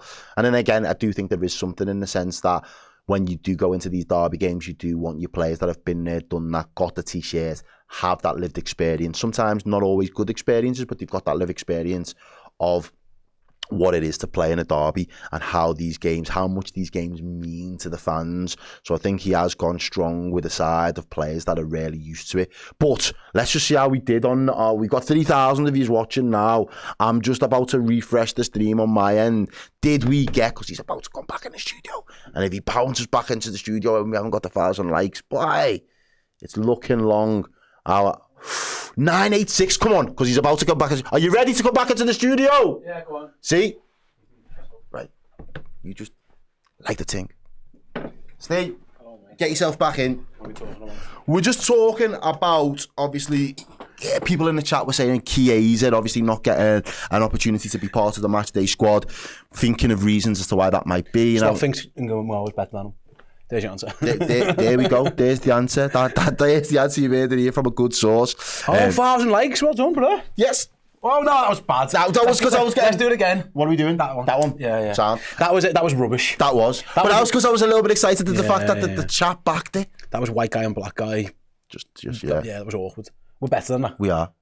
Fist again. There we go. That's how we do it. It's early for us as well. Right then, both teams are on the pitch. Liverpool versus Everton at a rainy Anfield, kicking off momentarily. Just over 3 minutes or so to go until we get there. Well done on getting there on the 1,000 likes. Hey, it was the people in the comments. They was telling us, Errol, we want to get 1,000 likes before Steve gets back. Do you think we can do it? And I said, guys, I don't know. I haven't seen that before. It's unprecedented. But if you've got it in your locker, it'll help Liverpool win. Yeah, so and both teams on the pitch right now. You know, Watchalong. I'm sure will be in full vote. Nice one. Thank you very much for joining us. Very quickly, before we get kick off again, 3 minutes to go. Our sponsors, Oosh, are we jacketing the whole game? Maybe I might get. It depends how hot it gets there. It's hot in the studio. Our friends, Oosh.co.uk. Give me an Oosh. Oosh. There we go. I'm giving away this Range Rover Sport for just 99p to somebody. If you want to get yourselves involved, link in the description. Use promo code REDMEN. Your ticket will be even cheaper than 99p. There's loads of instant wins as well.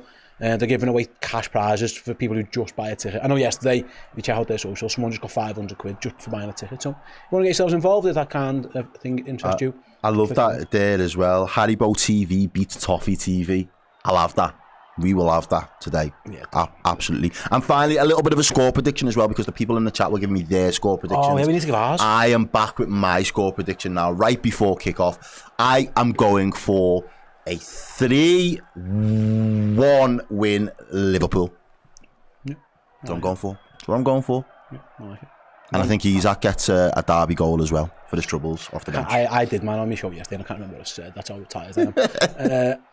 Let me change mine. Let's say 2-0. I've seen the teams now. 2-0? Yeah, let's go 2-0. Let's have it. Yeah, Llama Farmer says it's the dream team of Ste Errol. Absolutely. Fingers crossed that works out. Yeah, Steve, he says Dewsbury Hall sounds like a place rather than a person. He sounds like he's either somewhere you go on a school trip that you don't want to go to, or somewhere Tories get married. I could see both of them. Just after Dewsbury Hall. Yes, Dewsbury Hall. Welcome to Dewsbury Hall. For what built in the Victorian times. Did you have for afternoon tea? Yeah, oh yes. We're going to have an afternoon tea and a scone? Yes. Is it a scone or is it a scone? Absolutely. Yes. Good process, guys. Right, then we are just moments away. David Moyes at Anfield. His record is terrible. 27 games, 4 wins. He's beat Liverpool 4 times as Everton manager, and they were all at Goodison Park. So yeah, different this time around as a record at Anfield. As you'll never walk alone. Yeah, tea and crumpets. It's that type of vibes at Dewsbury Hall, isn't it? Oh yeah, they love it. Have you had a tea and crumpets? You go on a school Dewsbury trip Hall? and you're made up because you get out and then you go to this place and it's just crap. Yeah. And it stinks of like proper farm animals. Yeah. And the fella doing the tour tries to think it's the most interesting place in the world, yeah. And no one cares. It was my great-great-granddad.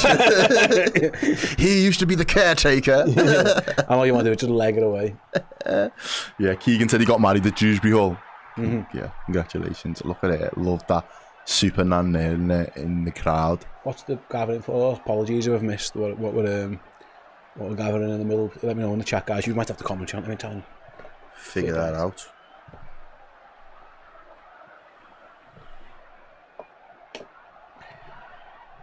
David says, I don't know if I can deal with 90 minutes of Ali McCoist. For what it's worth, Ali McCoist might be one of my favourites. I love Ali McCoist. Bobby Graham. I love Ali McCoist, but press mute and sync up with us.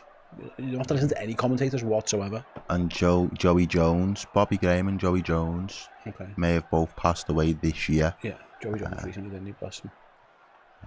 So on that basis, that's why there's been a moment of appreciation for both of those gentlemen. Absolutely. We've got Jeffrey Brunel who says greetings from the CT up the Reds indeed.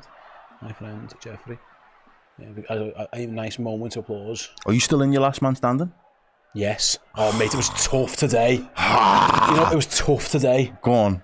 I've gone with Wolves to beat Leeds. I was, mate, my head was spinning yesterday, so let me tell you, my last man standing, Conzi. So it's week 5 in ours. So I'd got to week 5 by picking Liverpool, Arsenal, Chelsea and Newcastle were my picks. City would be logical, but they're playing Arsenal away. Yeah. That's tough. And my head was going, who do I pick? And Bournemouth were a viable option against Newcastle. But I decided to go Wolves at home to Leeds, but yeah, I'm not confident whatsoever. Not whatsoever. Well, I'll keep an eye on that for you later. I will. Yeah. Yeah, turn off the sound on your telly and listen to Ste Errol. That's why we have the clock for. It's what we have the clock for. Sync it up, baby, sync it up. Either pause us to match the TV clock or pause the TV to match us, depending on how you're watching. But here we go. The Merseyside derby is underway as Everton straight away target Conor Bradley goes over his head and straight out of play. For a throw in. I don't know if he missed the header or I think he did, yeah. I think he just mistimed his jump there a little bit, but it took the eye line away from Jack Grealish as well, so it does go out for a Liverpool throw in. Liverpool got the ball. It's a Bosley, plays the ball. So it was a nice turn by McAllister, but he just runs it back into the Everton man's path. As Koski looks to launch it towards Beto. Arne just stays with him, no stride for stride. And we go away, here comes Ryan Gravenberch then.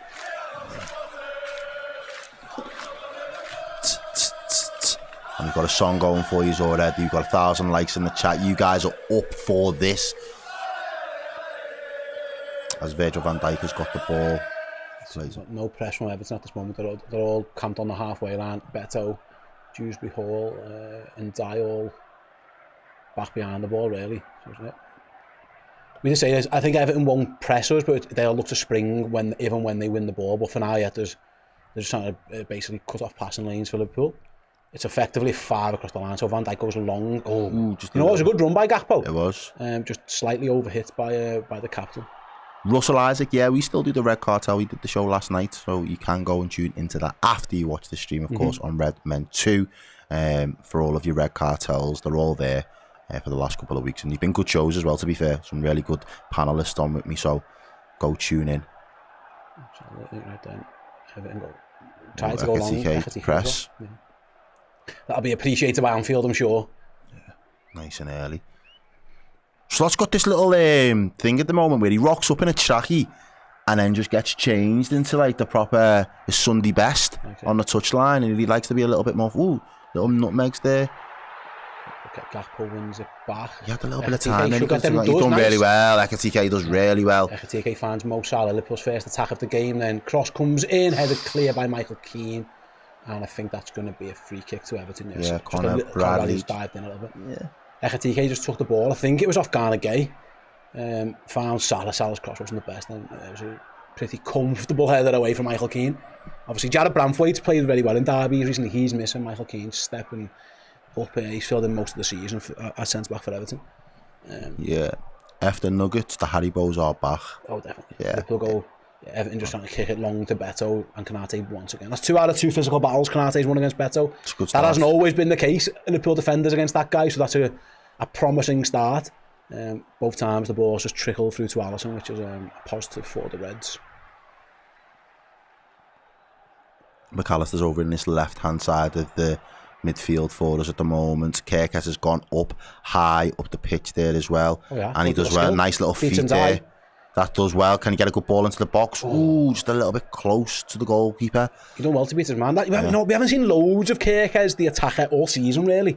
There hasn't been too many moments where he's done that, but he made a show of and die, really. And this is what I said to him before. Like, if Everton were coming to park a bus, they haven't got the wingers, really, who are suited to do that. That's not their game. Grealish and Anandai. I thought he was going to foul Kirkes and get booked very early. I think he wisely chose not to. Just pulled out of it, didn't he? But Kirkes showed good feet there. Credit to him. Yeah, he did do well. As Everton go long attacking that side now. That should go out, shouldn't it? Yeah, Everton have just not been able to keep the ball at all so far. It's especially with getting over in Liverpool today, it has already been lashing it down. It's been. If you're going to go long balls, yeah, you got to be careful. Stick, it's going to skim off that surface, isn't it? Kirkes. Here we go then. More up than out. And Everton have won it back, and we'll try and play some football for once with Ndai. He's got men around him. He's done really well. He's done really well. How'd he come over that? I don't know. There was 3 players around him. He rolls the ball. Does another little nice skill. from Kirkes, wins it twice. Yeah. And then Alexis. It's over on this left-hand side. Liverpool do right there. Liverpool having to defend in numbers. Yeah, Kirkes went to ground. And it took 4 men to stop him at one point. And even then, the ricochet fell to him. But then Kirkes battled well. Jason, you just got back in, mate. It's only just started. Yeah, you haven't missed any real moments in this game so far. James says my wife is angry with Steve because he's picked Wolves to beat. Oh, that was lovely. That was lovely by Ekatike. That was really good forward play from Salah, Ekatike. on the break on Mo Salah, it's inside, plays it. Oh, it's behind the run. Oh, it was just behind the run. It was Conor Bradley who made the run forward, and Salah just played it in behind him. And Everton now with Beto looking to on the counter. He's done well. Yeah, Beto done well trying to hold it up against Konate. Konate did well, didn't he? Did well, yeah. Here goes Ryan Gravenberch then. Out wide to Cody Gakpo. Kirkes going on the outside. Gakpo cuts inside for Gravenberch to McAllister. Liverpool just being patient. Back to Kirkes on the left. And Everton have got everyone back now, bar Beto. So it might be more difficult, but good break from Liverpool. Just Salah's ball just slightly behind Bradley, but it was lovely to begin with from Ekatike, by the way, mate. Good, nice from Salah to Szoboszlai out again. Liverpool being patient. That was a good ball by Salah, actually. Prod and probe, and Ekatike needs to work his way back into the box. He has now. Szoboszlai. He's been over there before. He's playing right wing at this moment in time. To McAllister. Back across. It's referee, what are you doing, lad? Get out of the way.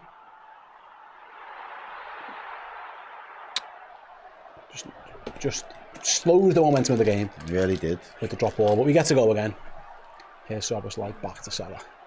Liverpool just not going to be drawn into anything so far. In terms of rushing, Salah goes to the outside of the foot.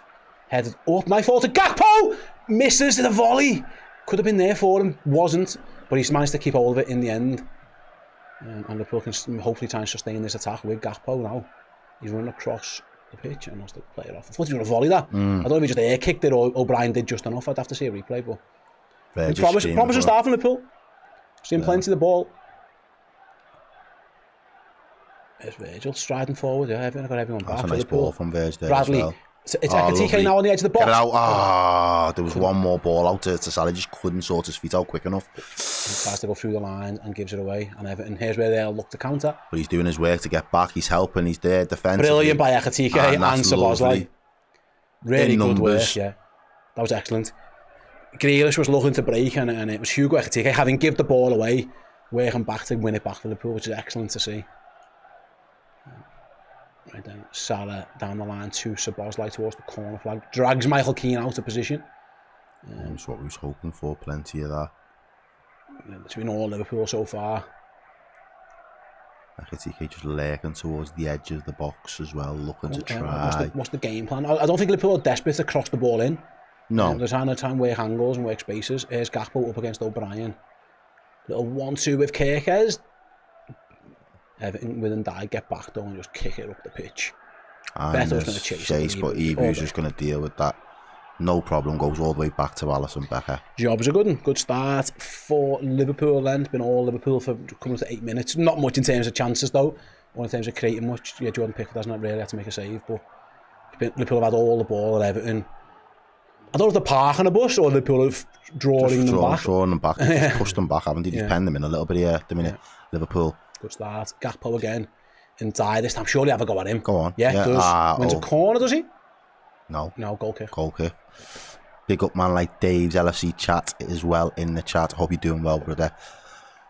Hope you're feeling confident and you're up for this one as well. Early afternoon game.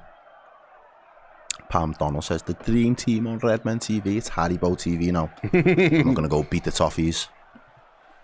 And Everton with Jordan Pickford, they've got no intention of playing out from the back. They're going to boot this as far as they can. Just like that. It's high into the sky, bounces. Conor Bradley clears, throw into Everton.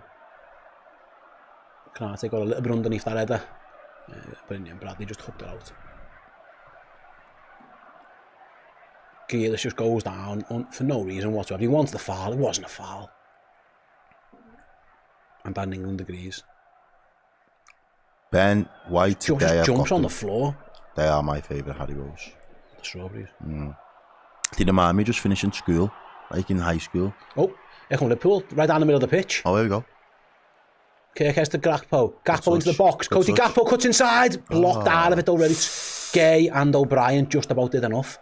That was Kirkes running right through the middle of the pitch.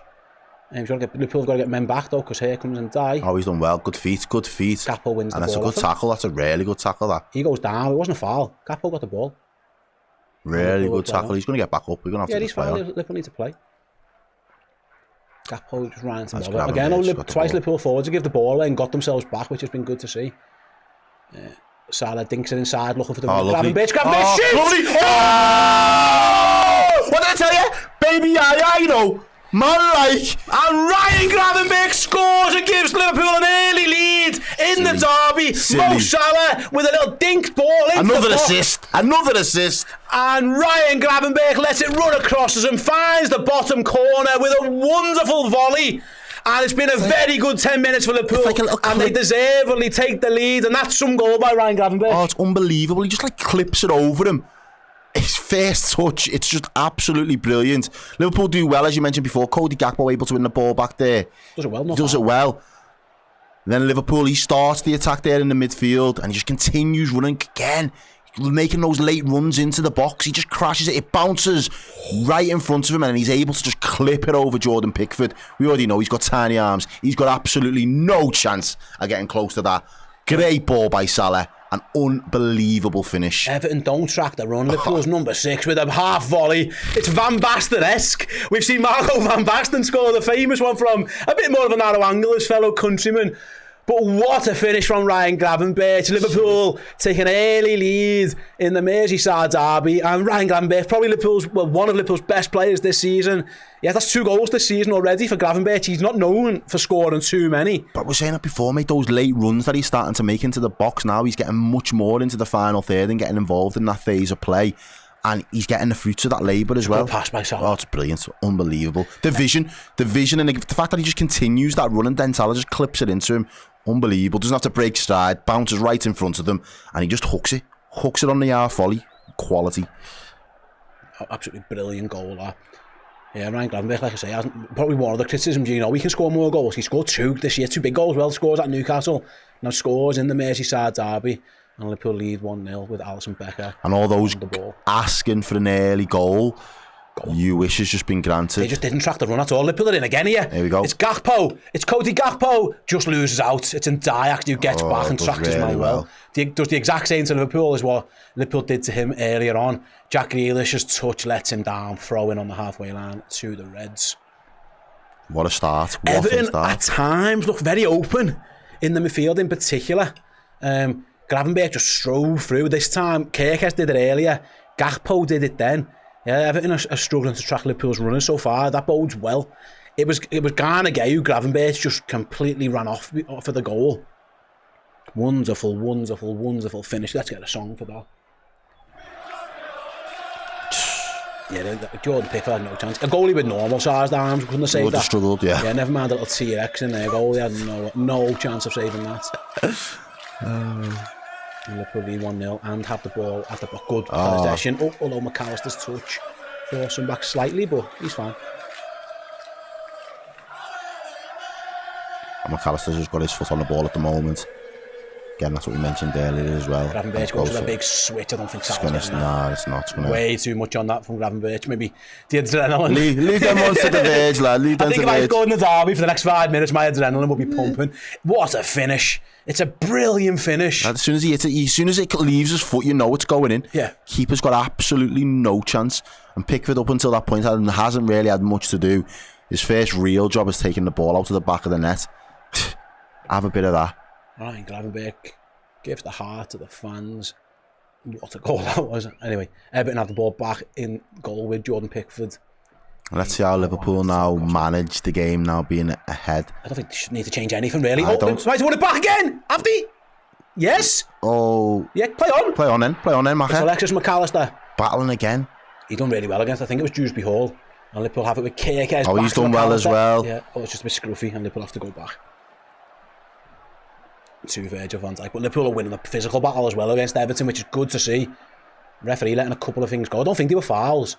That's what, it's always nice if Liverpool can be physical as well. So that's a place Everton will think they can maybe have an advantage. One of the departments, in yeah. history. That's one of their departments that they think, yeah, we'll win the physical battle. But so far, Liverpool doing really well. Virgil van Dijk playing through the line. Oh, yeah. He was just a little bit on his heels and he was turning away from the ball and lucky as the ball's pumped along there. Van Dijk clears. Everton will go back to Pickford. It was going to be pressed by Ekatike. So he's going to kick it as far as he can. And Kanate can header. And Gravenberch looks as hard for seconds and does really well. Little dinked header to Szoboszlai. Liverpool can go again. Everton have got men forward here. If Liverpool maybe try and take advantage. Michalenko beaten by Salah. Szoboszlai shoots. It was headed away by Tarkowski. I don't know if the goalie was going to get it. Yeah, that was an interesting type of shot, that, wasn't it? He wasn't taking a chance. He just kind of tries to hook it and reverse it towards the far corner. I've seen, we've had a super chat, by the way, I'll get down a bit, guys, because the action continues. Liverpool taking a piss a bit here. Ball forced to Salah, shoots! Oh, just over! And that's not a million miles away either from Mohamed Salah. Another good Liverpool attack, Steve. Yeah, they got a little bit of good fortune. It fell breaks, to Salah. Yeah. First time, lets it drop, goes to the left foot of Kayla. It's not a million miles Pickford's away. nowhere near that. Nearly finds the top corner, does Mo Salah. Everton live to fight another day, but they're having a tough 15 minutes. And that's it. Those early kickoffs, bro, they set up the whole tone for the weekend. There's the big games across the league this weekend. Chelsea are playing Manchester United. Arsenal are playing City. Liverpool make a statement here and lay down a marker early. It just ramps up the pressure on all those teams I've just mentioned needing to get results this weekend. So Liverpool have got a job to do, and we've started really well. Yeah, Alisson Becker comes out, plays a bit of a rubbish kick, to be honest. So Szoboszlai's going to have to try and get there. Liverpool concede the throw-in. Yeah. Everton have tried that long ball to Beto a few times and it hasn't really paid dividends for them. But at least they got themselves up the pitch with a throw-in. Kane says this live is like a minute delayed. Yeah, use the clock, sync us up. Pause us or pause your stream. It's going to be impossible for us to be the exact same times. That's what the clock's there for. Yeah, so you've got to do a little bit of work, but it's worth it. It's fine. Everton go long again. Alisson's going to claim that. Right, got a couple of super chats while Alisson holds the ball. Go on. Rye says, Ste Errol and Steve legends. No, Salah's just 3 assists behind Stevie. Salah's a joke. Thank you very much for your super chat, Raj. Legend. Ryan Graven Ballon d'Or says, want to like it. Like it. Big Tasty says, my missus just asked why don't Liverpool and Everton join together. Horrified, I replied, when we first met, my mother told me you'd be no good for me. She's upstairs now crying. Oh, nice. Why don't Liverpool and Everton join together? Yeah, God. Yeah. Ugh. Well, go ask her. Why don't you join with my ex and we'll be in a relationship together? See what a reply to that would be. Can I have 2 wives? Yeah, totally. Some people, but yeah. No. That's never going to happen. We don't need them. Well, what do they add to us? What do we get from that? Such a one-sided relationship. We get nothing out of that. It's woke nonsense, as your missus on about, my friend. That's a lovely turn from Szoboszlai. Ekitike to the edge of the box. Good tackle. That's a brilliant tackle. I think it's James Garner who got back. That was an absolutely brilliant tackle. I thought he was going to give a foul away first, didn't. And Liverpool with Conor Bradley take the ball off Jack Grealish. He's complaining really well again. As well. Jack Grealish, he's given Everton a throw in there. Throw in or free kick? Nah, just a throw in, I think. Didn't look a foul, but... Nope. Yeah, might have been, he actually gave the free kick. It was a good tackle. I think it was Garner tracking back on it. Again, another Liverpool player, Errol, running straight down the middle of Everton. 5 or 6 times you can count Liverpool have done that to these. They've got a bit of a problem in there, Everton. It goes back to what we said before kick-off. And then they're just going back to Everton go long to Alton, easy as they. If Ekitike drops in, Liverpool outnumber them in midfield, and their centre-backs do not want to go with him. And so far, they've not been going with them so far. It's causing big issues for Everton. Speaking of issues for Everton, Mo Salah might be one. As he looks for the run. Conor Bradley finds him. Nice. Little Meg backwards, Liverpool just knocking the ball around. That was so nonchalant, that as well, from Bradley, just his first touch. As Van Dijk switches play out to Cody Gakpo, he's uses Kirkes down his line. Liverpool looking very fluid. He's had a much more settled start as well, Kirkes, in this game so far. He's done well. Go back to him. On the edge of the box, McAllister! He wanted to pull the trigger there as well. Bradley shoots blocks again. Liverpool are loading up now. Everton are already doing a last-ditch defending thing. They're defending for their lives, Liverpool have really turned up the heat. Yeah, both McAllister and Conor Bradley getting efforts away. To be fair, good blocks by Everton. But the second one was a bit more desperate from Michaelenko. We had to go to ground. But Liverpool pinning Everton back again. Very fluid, this Liverpool team. Yeah. I was worried about lack of fluidity, or maybe a lack of energy, given that, but Liverpool have started like a house on fire. And here they go again with Cody Gakpo. It's relentless so far. Gakpo on the outside. O'Brien crosses. Not a bad cross, but he just gets cut out. One at the front post. And Tarkowski can nod away. Although Liverpool... He gets lucky there that Gakpo's already kind of jumping over the challenge. And I jumps in, but I think he was being fouled in the meantime by Kirkes. But 20 minutes in, it's been a good start for Liverpool. Oh, it's been a fantastic start. As you said there, that midfield battle's being aided by the fact that Ekitike is willing to keep dropping in to try and get involved. And then again, I think that midfield from Everton then look a little bit out of sorts on the 20-minute mark. Have we got it? Can we load it? For Diogo. And I just think Liverpool have been relentless in their approach, and that early goal again settles everybody's nerves down and gets us on the front foot. So long may it continue, but definitely strong start from Liverpool today. Everton got massive big boom and kick forward. Everton's long ball tactics. It's not working. It's not stuck. It's not stuck once. It only takes one. It's worth mentioning, but Liverpool defend as well. There's the Diogo song rings round Anfield. Ooh. Verge ends up in a bit of a physical alteration. He wasn't happy with Beto there. He wasn't happy with the ref. I think he was saying Beto fouled him, but not given. And Everton are going to load the long throw up. Centre halves are coming up. Jake O'Brien, it looks like, is going to launch this one. Get the cannon out, for lack of a better phrase, and try and launch this one straight into the box. Beto and Tarkowski right on the goal line. Van Dijk, Konate, Alisson, Kirkes all around him. Just swats get your hands off him. Just swats long him, throw goes out the other way though. Liverpool clear. You peasant, move. And Everton are going to go backwards, aren't they? All the way to the goalkeeper in the end. And that's absolutely fine. Liverpool deal with the Van Dijk just so dismissive of Tarkowski. It was. Everton will go long again. O'Brien wins his header.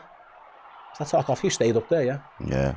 O'Brien, and that's gone out, that. No, it hasn't. Yeah, it did. Yeah. Blatantly went out. Yeah. O'Brien kicks it straight. Well, he didn't control it and play really. And Liverpool have a throw in. That Milos Kirkes can take his time over. Water's desperate for a Hugo brace today because it helps him with his FPL. Yeah. Fair play. I get it. 21 and a half minutes gone. Liverpool have a throw in just in front of well, I'm going to say a bit further down from the technical areas really. Milos Kirkes taking his time, to be fair. Yeah, let's get on with it. Let's go. Come on. Goes down the line towards Gakpo's, touches decent, but Van Dijk takes it off him. Wow. Liverpool win it back though. Gravenberch picks up the loose ball. And Liverpool going to try and play from there with Alexis McAllister. And Dye does well again. He does really it well. It wasn't a foul. McAllister wanted to foul. It wasn't.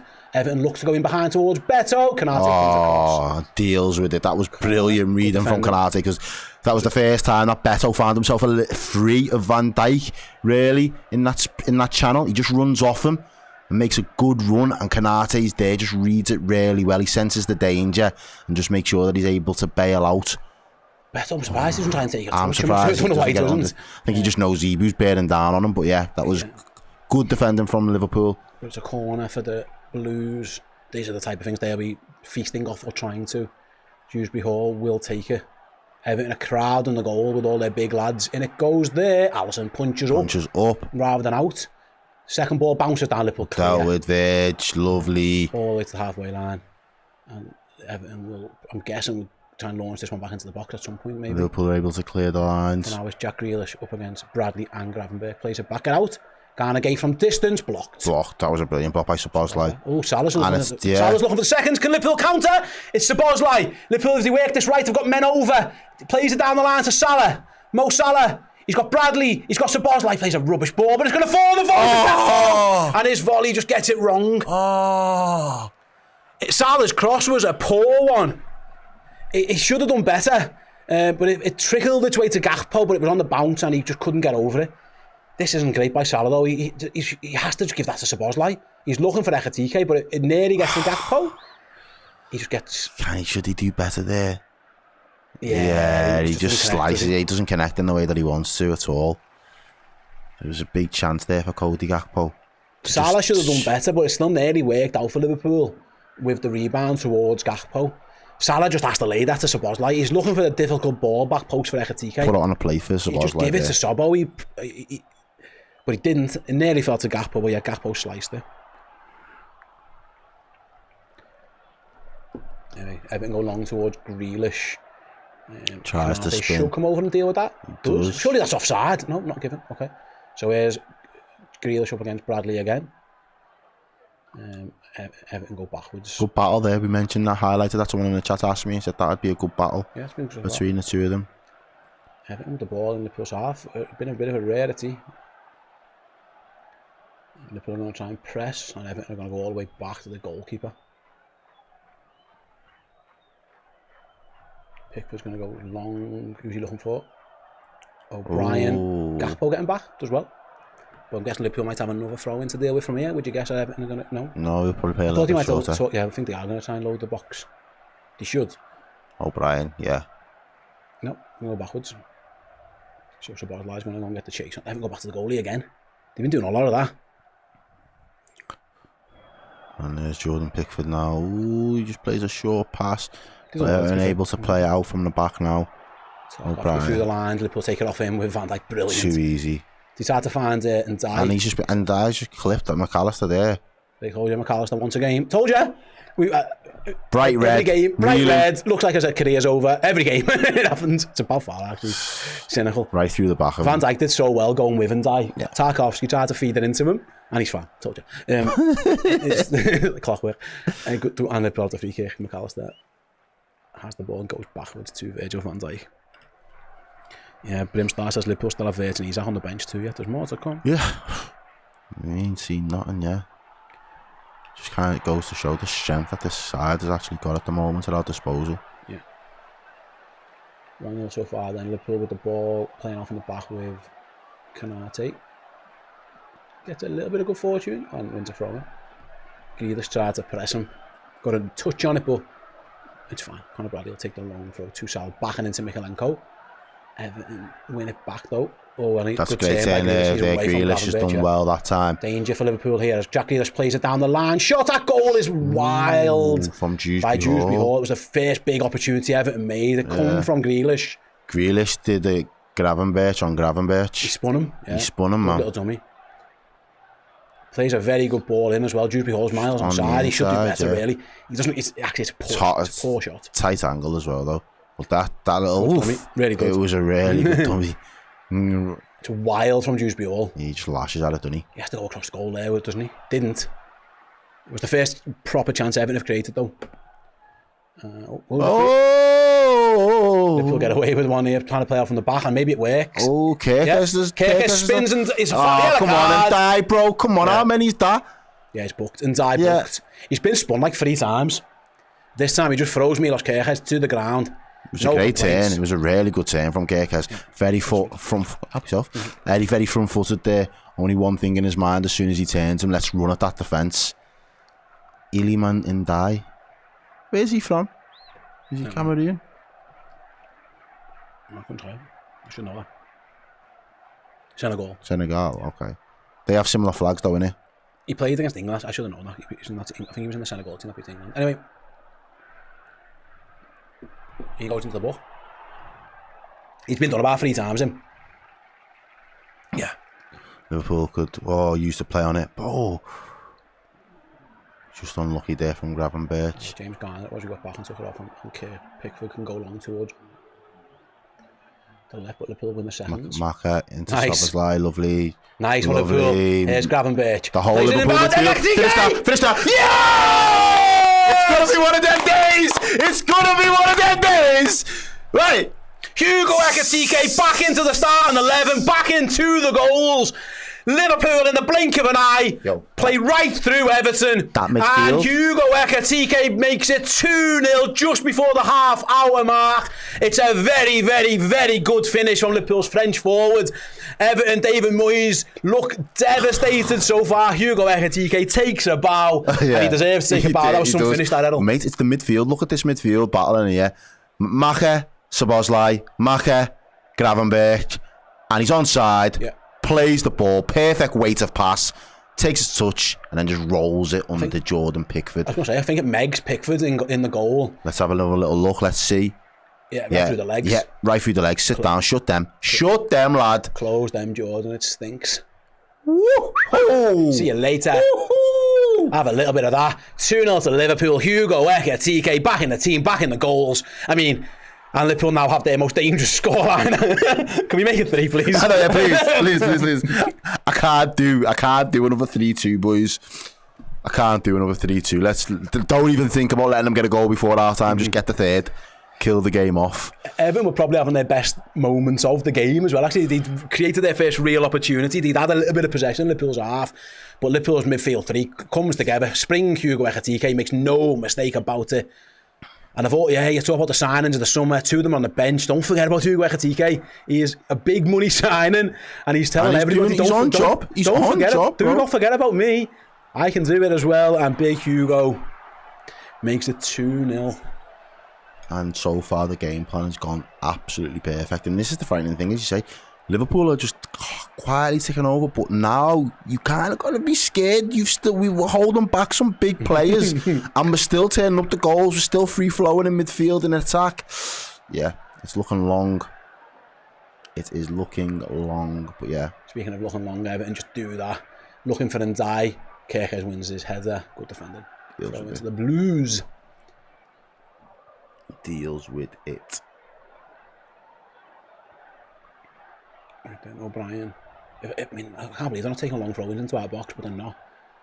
They're going back to James Tarkowski on the halfway line. Kind of game. Look like he's wearing pants, doesn't it? Then when he wears them, look like he's playing in 3 quarters, doesn't it? Yeah. Okay, it's like NFL players do that, don't they? They've got like them really long shorts on. Here's Grealish looking to beat Conor Bradley. Doesn't. But like I said to you before, guys, don't forget Everton will do whatever they can to make sure they stay in this game. I thought everyone stopped them thinking it was a foul given. That's a foul. That's a foul. Thank you, ref. Conor Bradley does really well. Gets his body between the man and the ball. Mikalenko. That was strange. Everyone stopped wondering what was going on. The ref just said play on, and then Mikalenko just threw Conor Bradley to the floor. But yeah, if we score a third, let's do that, please. It's just that would be nice. It's just a wrap. Oh, what a touch by Mo Salah. That's unbelievable. Mohamed Salah. Just couldn't find Gakpo. The pass wasn't deserving of the touch. He done so well. Killed it out the sky. Wow, he's got a guy on his back, by the way. He's wearing the guy like a backpack. Honestly, Mikalenko was draped all over him like a cheap suit. But yeah, Mo Salah, the touch was of dreams, the pass. Did he use again? Hugo, just having a laugh. Get off me, lad. Yo. My French hit it right there, just bam, bam, bam. Clutches Hugo. We love to see it. The Anfield singing Hugo Ekitike's name. Yeah, Unn says this where we concede 2 and then Isaac clutches her at the death. That trains. Yeah, I hope not. I mean, I'd be trained if that happened. You can't not acknowledge the 2-0 thing. Yeah, at this point it has become a pattern. But let's not do that. Let's score 3, please. Yeah, let's just Isaac just round it off in style. But you know, these lads are going to have heavy legs. They're going to be fighting to get back into a game, and then all of a sudden you're bringing Florian Wirtz and Isaac off the bench, mate. Like, what a world we live in. What a world we live in. Oh, Salah loses it. Beto holds Beto up. does really well there. Here goes and Die. Die again now. Tricky customer. Was it? Oh, no, he's done it wasn't well. Die. Sorry, apologies. It was Dewsbury Hall, wasn't it? It was Dewsbury Hall, yeah. Yeah, it was Dewsbury Hall there on the ball. Anyway, number 22. Liverpool did all right, and it goes back to the Everton centre halves.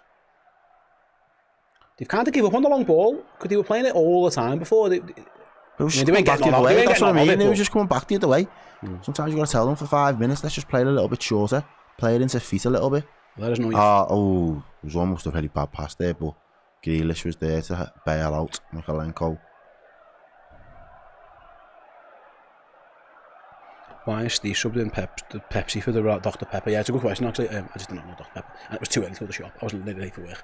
That's the honest reason. We had Pepsi in the house. We had no Dr. Pepper in the house, and I like Pepsi Max. Don't you? It's absolutely my second option. But yeah, Pepsi Max is I was nearly late. I'd have been late if I stopped to go to the shop. I'd have probably been late. Anyway, Liverpool have won it back again. Ekitike. Gakpo might get there. No good defending. Really good defending. Yeah. So 2 Liverpool players out in 1 tackle, which is good for him. And then Everton now danger signs. Maybe it was Ndai as a little run.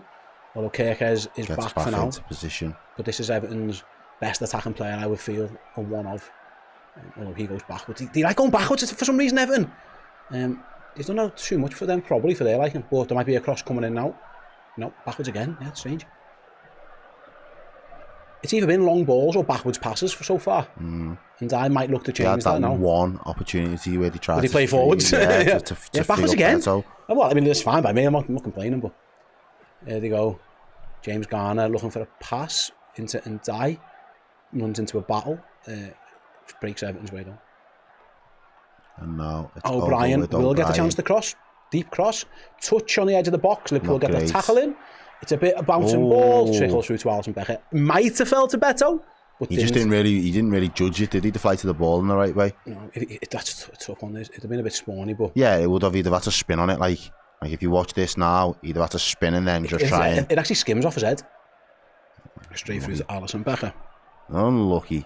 Very up to nearly 4,500 of views watching. We've had some big tune-in views on the watch-alongs this week. We had nearly 5,000 for Madrid, another 4,500 in here now, and we've got 1.5k likes. You guys have been absolutely fantastic. That's the fun result.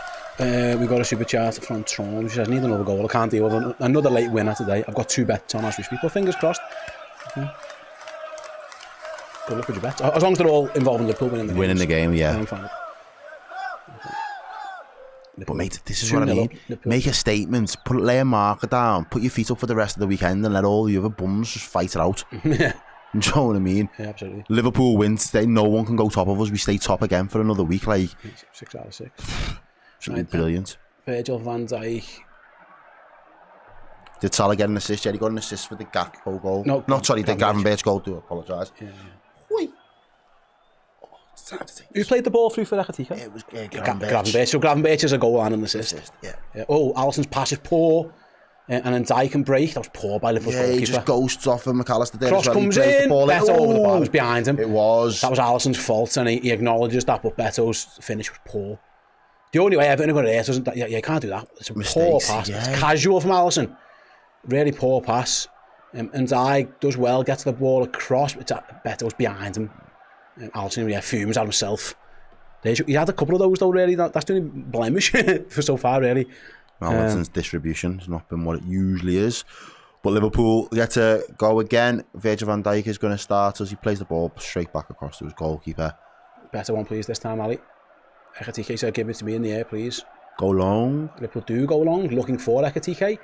That's a tough battle against O'Brien. Yeah. He might be the tall. Well, now that Dan Burn isn't a left back anymore, O'Brien might be the tallest fullback in the league. Big cat, him, isn't he? He's a centre half playing right back, isn't he?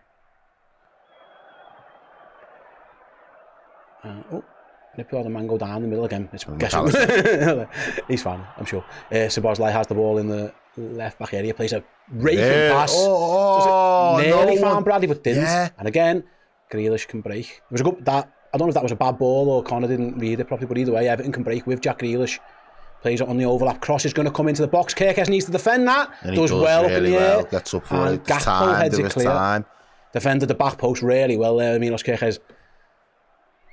But Everton are having a decent little bit of a spell. Here they go again with O'Brien. Cross is going to come in again. Van Dijk all day. Van Dijk will eat that up for dinner, breakfast, tea, supper. Munchies, midnight snack, brunch. Oh, man. Yeah, all day. Little carvery buffet, you name it. He'll have it. Tapas, starters, all you can eat buffet. Van Dijk will deal with it. What's the fancy one you get there? The a la carte. All of that, All bro. of them for Virgil. Van Dijk and Tarkowski having a little laugh at each other in the box. Again, move, peasant, move. Like, he's just got no time for it. He's like, come on, lad. Anyway, Van Dijk's laughing. A little weird. Just watch the game. He's telling the lads.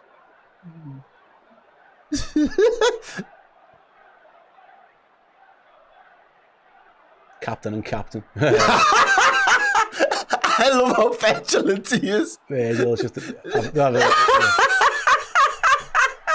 If anyone's watching one Virgil van Dijk, he's absolutely terrorising Tarkowski. And the ball comes in, Liverpool win the header, just laughing about it as well. Good to see. Everton nod the ball back in, and Van Dijk gets in Tarkowski's way. And Alisson wins it back. Yeah, it was funny that. To be fair, that was a comical interchange that between the two. They were both laughing as well. Both captains. Van Dijk wasn't. Yeah. Yeah, and Liverpool. Get off me, you nits. Just leave me alone. Right, then 2-0 to the Reds on Derby Day. And Liverpool have the ball. I think, you know, one of the things with Gravenberch. Sorry, mate, I'll come back to that because Salah's having a little go at his Michael Keane. Oh, he's done alright as well, inside and out. 2 men over there, though, so it's going to be tough for Salah, and eventually Garner Gay comes away with it. Plays a rubbish pass, though, and Conor Bradley fouls Jack Grealish. No, all I was going to say was, you know, when Gravenberch does that turn, his body's always facing the way that the ball's coming from to begin with, and in most circumstances, I think players are coached and told, just play the way you're facing. So I think the defending person thinks he's only going to have an option to go backwards. Look at that. There's a Van Dijk, let's go. To grab him to Tarkowski. Brilliant from Liverpool's captain. He pulled his tongue out like, let's go, have a bit of that, I'm up for this. But Everton are going to do... send it long again after that free kick from Jordan Pickford. Is going to absolutely welly this down the pitch. Up towards the Liverpool box. Konate doesn't really win it, but Kirkes does. I think it skimmed off Konate's head more than anything, but no harm done just yet. And Gakpo should win it back, and does. And there's definitely a foul. And his fouls, yeah. You know what, Ndiaye might have got lucky there. That might have been a foul by Ndiaye, and he's on a yellow. Yeah, but I think in the end they punished James Garner, number 37. And did it. Liverpool have the ball back on the edge of the box. Let's have a song. Yeah, go for it. We do love Liverpool. Right then, Ibu Konate plays it through the poor pass. Really poor pass. I mean, Everton's pass isn't much better from Van Dijk should do it. And that's a poor pass. And that's going to be a free kick to Everton. Gakpo, I think, on Ndiaye. Both teams guilty there. Poor by Konate. I didn't see which Everton player cleared it. And it was a poor pass by... Van Dijk wins Everton a free kick. That, again, they're going to load everyone forward. James Garner's going to take it. It's just in front of the touchline on the diagonal, so he's probably going to float this towards the back post, looking for Beto or Tarkowski. 41 minutes. O'Brien's up there as well. For what it's worth. And it goes big diagonal towards the back post. Alisson comes out. Punches goal punch by Liverpool's goalkeeper. Just deals with it. Oh, Liverpool might win it back with Salah. No, they don't. Skid away big ball forward again for Liverpool to deal with. Van Dijk does. But Ndiaye will pick up the pieces. And he leaves a little Tarkowski again. He stayed up there though, the Everton defender. Liverpool win it back and they break. Oh, again, just unlucky maybe. That was so unlucky there, Bradley. Anyway, Conor Bradley misses it, forced to Jack Grealish. Has to do his defending now. He has to get it right defensively. Liverpool just cut it out. Corner and kick. It's going to be a corner kick. If Bradley, not only does it not get Jack Grealish in, Liverpool could have launched the counter if Bradley got a touch on that. He didn't. And in the end, Jack Grealish forces the corner kick. Again, there's a lot going on right in front of Liverpool's goalkeeper. There's a lot of big bodies in there. Bradley for Liverpool, Ekitike, McAllister, Van Dijk. For Everton, it's Beto, Tarkowski and O'Brien. They're big lads. Liverpool just got to hold in there now, defend well. Let's get through to half-time. 2 goals to the good. Corner kick for the Blues. It's going to be an in-swinger, you think, right on top of the goal. Let's see. No, Everton go short. Short. Grealish. And they're going to try and drop it off. He was going to drop it off to Shot him. from Garner, blocked. And then it's Ekitike, does well. And he just volleys it. Just says, have a bit of that. James Garner scored against Brighton from a similar area. They tried to set him up for the same shot, didn't work, but Jordan Pickford launches it long. Ryan Gravenberch flicks it out of play, thrown into Everton. It might be getting launched back into the box. I think it will be. Here come the cannons again. From O'Brien. Tarkowski and Van Dijk. Oh, they've gone short again, Everton. They've gone backwards. Garner Gay's going to drift this one towards the back post. Bradley with some defending to do. Good header. Dealt with. Can Liverpool with Szoboszlai win it? They do. Dealt with. Oh, is there a counter on? He just launches it forward for Salah to chase. He's asking a lot though. Yeah, Pickford's goal. He's going to... Pickford comes across and clears up nicely. And Everton have it back on the edge of their own box. To be fair to Szoboszlai, he was under pressure. He has to just let that go and hope more than anything. Here comes Tarkowski striding across the halfway line. Goes backwards. O'Brien chips it in towards Beto. Flicks it down, but they're pulling it back. It hasn't stuck for Everton in those areas, has it really? Not enough. It's not. They haven't really got anyone. Oh, Kirkus plays a bit of it. If he passed the Alisson, he'd touch and clears though. Haven't really got anybody close enough to Beto for it to. Brilliant again by Salah. He's getting fouled everywhere though. Come on, ref. Got to give him something there. Mikalenko's all over him. Takes it down so well, and you've got a man just right on his back. Yeah, it happens so much to Salah that. His touch was brilliant. He had Mikalenko draped over him. Salah's just laughing. What's going on? Yeah, like, can't believe come that on, ref. Foul. He just never gets them, Mo Salah. No players that do. Phil Foden's, Cole Palmer's, Kyle Saka's. So, yeah, it was just something about Mo Salah. He just doesn't get them given too much. Everton have a throw in as we approach the 45th minute. Just in front of Liverpool's dugout. This one is. I don't know this one. Is this one going long? I don't know. Can't see because I'm just looking at Mo Salah. Listen, I don't mind looking at Mo Salah. Gone backwards. Shot. Everton go backwards. Yeah, there's going to be just a 1 extra minute. Hasn't been much in terms of the delays really. No, the game's flowed really well. I think the ref has done quite well on that front, and Everton haven't looked to waste any time yet. Obviously, good ball by Grealish, introduced before Liverpool with some defending to do just before the break. Edge of the box, Garner Gay shot is rubbish, and Alisson saves. It was a good move that by Everton. That the Grealish Dewsbury Hall link up is the only real danger they have had so far. It's a really good pullback as well. He's cut that back so well onto a plate, and he just To be fair to Liverpool, McAllister and Kirkes were there. If it was a better shot, but thankfully it wasn't anyway, and it fell to Alisson. But yeah, Everton within die then if we head towards the break. Liverpool well done, back, though, well done, lads. Well done, lads. Ekitike. Well done, lads. And Liverpool maybe looking well done, lads. Liverpool go one more before the whistle. I mean, there's 10 seconds left, so McAllister might just be happy to get into the break. Smart stuff, that. Because Everton have had plenty of the ball for the last 5 or so minutes, so I think it's in Liverpool's interest just to let this whistle blow, which it will do. Half-time at Anfield then, and Liverpool lead the Merseyside derby. Ryan Gravenberch on a wonderful half volley in the 10th minute put the Reds in front after a delicious little dink ball by Mohamed Salah. Everton had probably their best chance afterwards really for Dewsbury Hall, and then moments later it was Hugo Ekitike who banged in the second, well, slid in the second, really 29th minute. Again, at this time it was Ryan Gravenberch with the assist, plays it through the line, and a nice little swivel finish there from Ekitike, let it run across, megged Jordan Pickford. Everton ended the half a little bit better because they stopped playing long balls and started to play football, Errol. But Liverpool out the traps early doors once again here, and it was any worries about Everton being fresher. They've had, a week off. Liverpool played 2 games since they last played. Liverpool looked much the fresher team. And I think, good value when it got to 2-0. Oh, yeah, definitely good value when it got to 2-0. And the energy or the intensity that was there early doors, I think again it's just fed from the midweek game. That's the start that we need to start having. They're the ways that we should be approaching our games going forward. And we've come out and we've responded, even if we have made a few changes to the attack, or there's been changes in defence in terms of personnel. Liverpool haven't deviated from the way that we play football and approach football games. So for that first goal, really, really good for Mohamed Salah. Once again, he seems to be more involved. And again, I don't know whether I mentioned Frimpong being, an enabler to getting Salah really involved in the Atletico Madrid game. Maybe he's got that relationship and that chemistry with Bradley from last season as well. So he knows the type of runs that Bradley's going to make. But the way that he just clips it in, I think it's Gravenberch he gets it. I think it's either Gakpo or Ekitike that helps win it back. And then Gravenberch gets it in the middle of the park. And he plays it out over to that right-hand side, but he continues that run. And it's something that he's been doing quite a bit so far this season, making those late runs into the box to make things happen, and Salah just finds him. He times the run perfectly, and it's just an unbelievable finish. As a keeper with normal sized arms would struggle to try and get fingertips to it, but Jordan Pickford had absolutely no chance. And I think that really set the tone for Liverpool in terms of we've got the lead.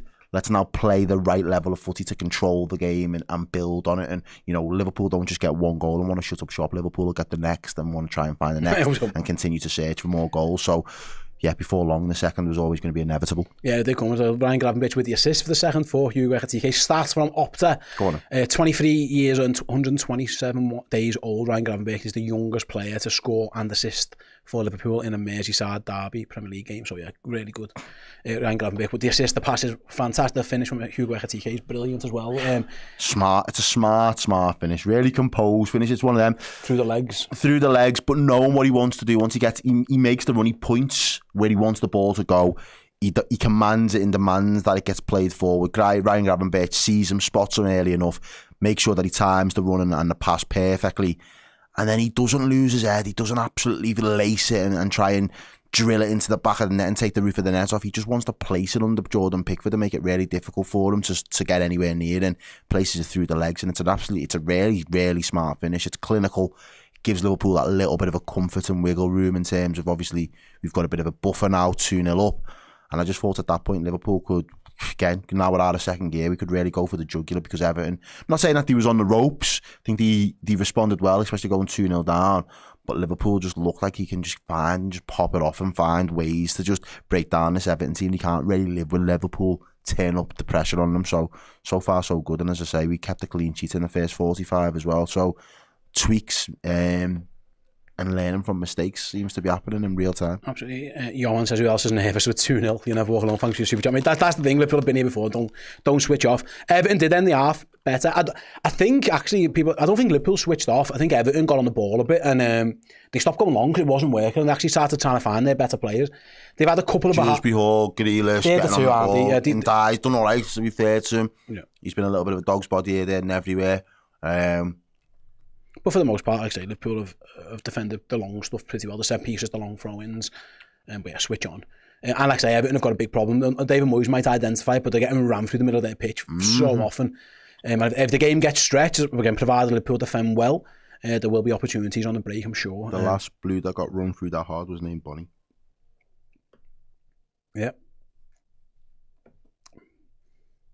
Proud of that one. Fellas running through it. I'm sorry. If you know, you know. If you know, you know. I'd say Google it, but probably don't. Yeah, definitely don't. 18 plus. Yeah. Put your private browser and your VPNs on and have a look. The last blue to get run through that much was called Bonnie. You can't... I can't believe you said that. Absolutely. It is like I say, Liverpool's absolutely fine. There's been nobody... Liverpool have been really good. I don't think anyone's had a poor game. Everyone's been up to the challenge there or thereabouts.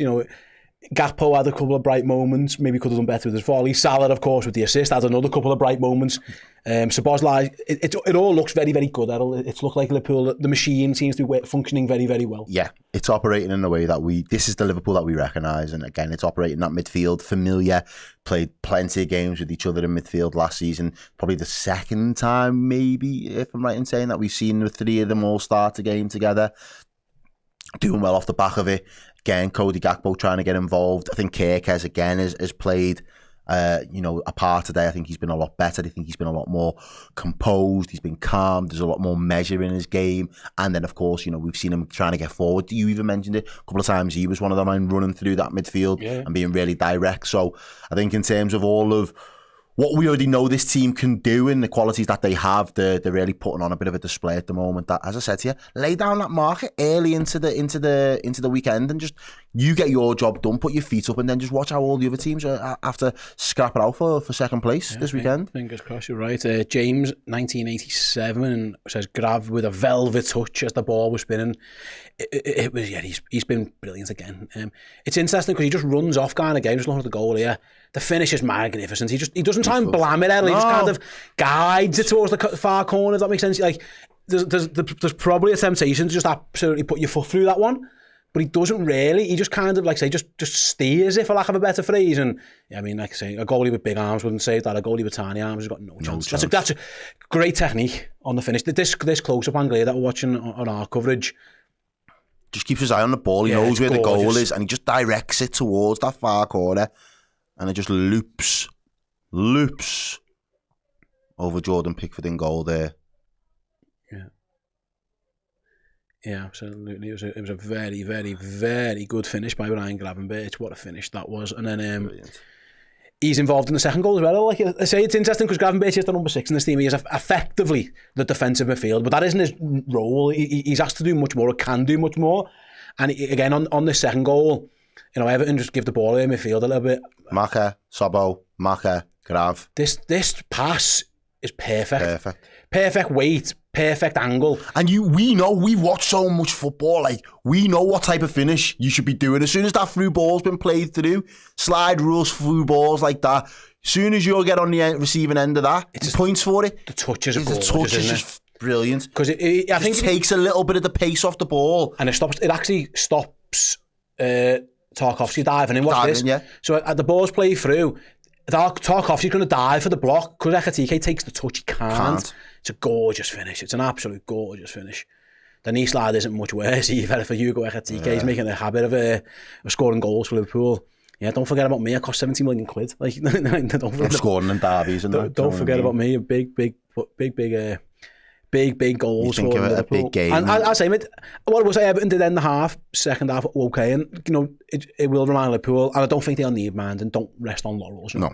Bournemouth, Newcastle, Atletico Madrid. Liverpool know that it's not the game done yet, and Everton do this. Everton side, if this was Everton sides of years past, they'd have no chance because they have no goal threat because they were crap.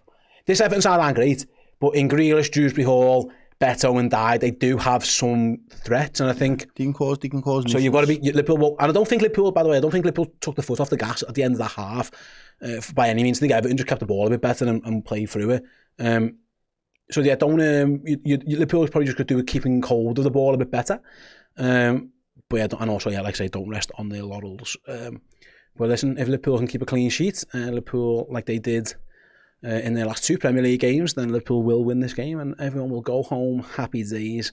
But yeah, I don't think that we'll be seeing too much in terms of changes from Liverpool at half time. David Moyes might want to change things up a little bit. We'll find out in a couple of moments' time if indeed he does that. But yeah, we want to start with Merseyside derby. It's the stuff that you want in it. The Reds in relative control so far, scoring 2 very good goals. The attack looks like it's functioning again. After a couple of games where maybe it wasn't quite at its best, the last couple of games in particular, it's really paired. The next goal in this game is massive. Oh, it's always, it's game over, and it's there making from hope. Yeah. Exactly, the next goal is going to be absolutely massive. And I'm really enjoying, last one before we go to break, Ryan Gravenberch getting involved in the attacks. He Atletico Madrid and now against Everton, he stands, again, whether that's a tweak of the system, a tweak of his responsibilities, but he's certainly just growing confidence. He's doing it, and he's really impacting Everton. Those runs forward, he can't really cope. So would you say he's been our best player? Yeah, you've got to say. He's got to be, yeah. He's up there, goal and assist. He's been at the heartbeat of anything good that has come from Liverpool today so far. So first 45 minutes, he's hardly put a foot wrong. I think the only thing he did get wrong was he got Gravenberch by Grealish, but fuck it. Yeah, that's what happens once. Yeah, at the end of the game, we will be announcing our Ushman of the match, and so far I would say Ryan Gravenberch is the outright bookie's favourite for that one. But yeah, there's plenty of time for things to change. Hopefully in a positive way for Liverpool. Listen, if Ekitike pops 2 more in the next 20 minutes, he might get himself firmly on that list as well. Right, the second half will kick off in about 4 minutes time. So me and Ed are going to go and take a quick break. Stick around, press that like button, subscribe, tell your mates, go and get your drinks, all that good stuff. We'll be back with the second half of the watch along after these quick messages. See you in a sec. Hey everyone, it is a new month, which means only one thing. It's time for a new Legend giveaway here at the Redmen TV. If you are already an existing Legend subscriber, you're already in the hat. But if not, what are you waiting for? Get yourself subscribed now as a Legend and you will be in with a chance of winning this stunning piece of memorabilia. That's right, an iconic vintage Liverpool shirt signed by former Reds captain, legendary Phil Thompson. Only was a playing career boss, he went on to have a pretty significant coaching career at the football club as well. So proper Liverpool legend status right there. You will get loads of amazing perks as a Legend subscriber, as well as a chance of winning that beautiful piece of kit alongside me. Get yourself there now. Get it done. redmenplus.com. Legend subscriber. We've uncovered a host of Liverpool legends that we believe are owed medals from seasons in the past. It startled me, some of the people we're discussing here, because you just don't expect it. Jan Mulvey, what a pass for the football. He made the game look easy. Couldn't bring into the team, he was one of the best teams the club's ever had. Going back to the group I was with, Sammy Lee was the one who made it into the first team, but he had to get ahead of Jimmy Case. Sammy just was so in the infancy of his career. Although it was frustrating, I knew even when the time come, then I'd be ready. Phil Neal, the most decorated Liverpool player of all time. Dad liked him and Liverpool signed him. The chief scout, he said to me, I went home and told Bob Paisley, go and buy him now. I don't think anyone can speak about David Fairclough without saying super sub. Part of the conversation I had with Bob Paisley while I was away seemed to intimate that perhaps they were tiring a little bit of me. Gary Gillespie was huge. Tasked with the job of breaking up Adam Hansen and Mark Lawrenson. Ronnie Rocket. He just took the league by storm. No one was going to knock him off the ball. Battering ram who could go through defenders. Now it's about getting the Liverpool legends. You've just heard all about the medals. They were never officially awarded.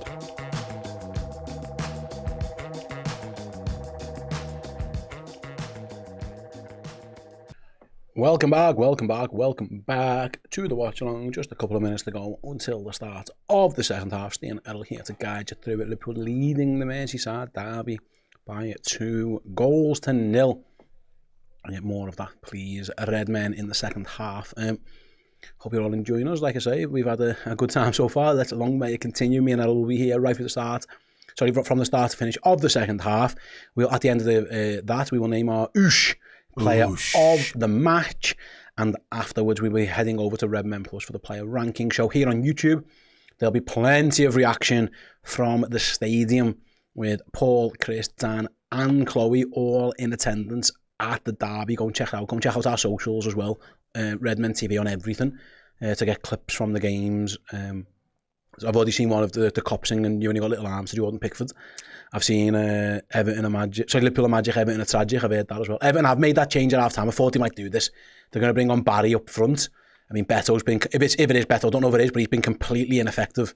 So it wouldn't be a massive surprise if that is the sub they've made.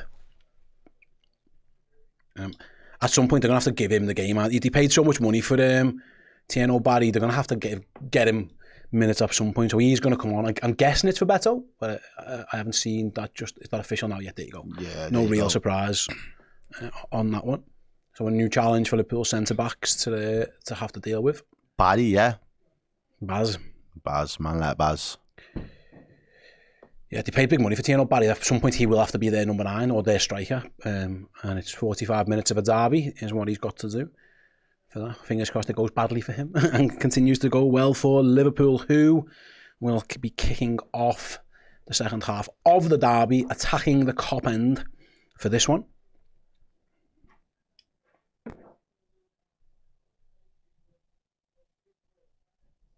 Yeah, we don't lose when we go in a half-time 2-0 up. Very often. Right then, the game's underway. Let's have a song. Let's go. Verge goes for that big switch. Ekatike was over on that right-hand side to start off with.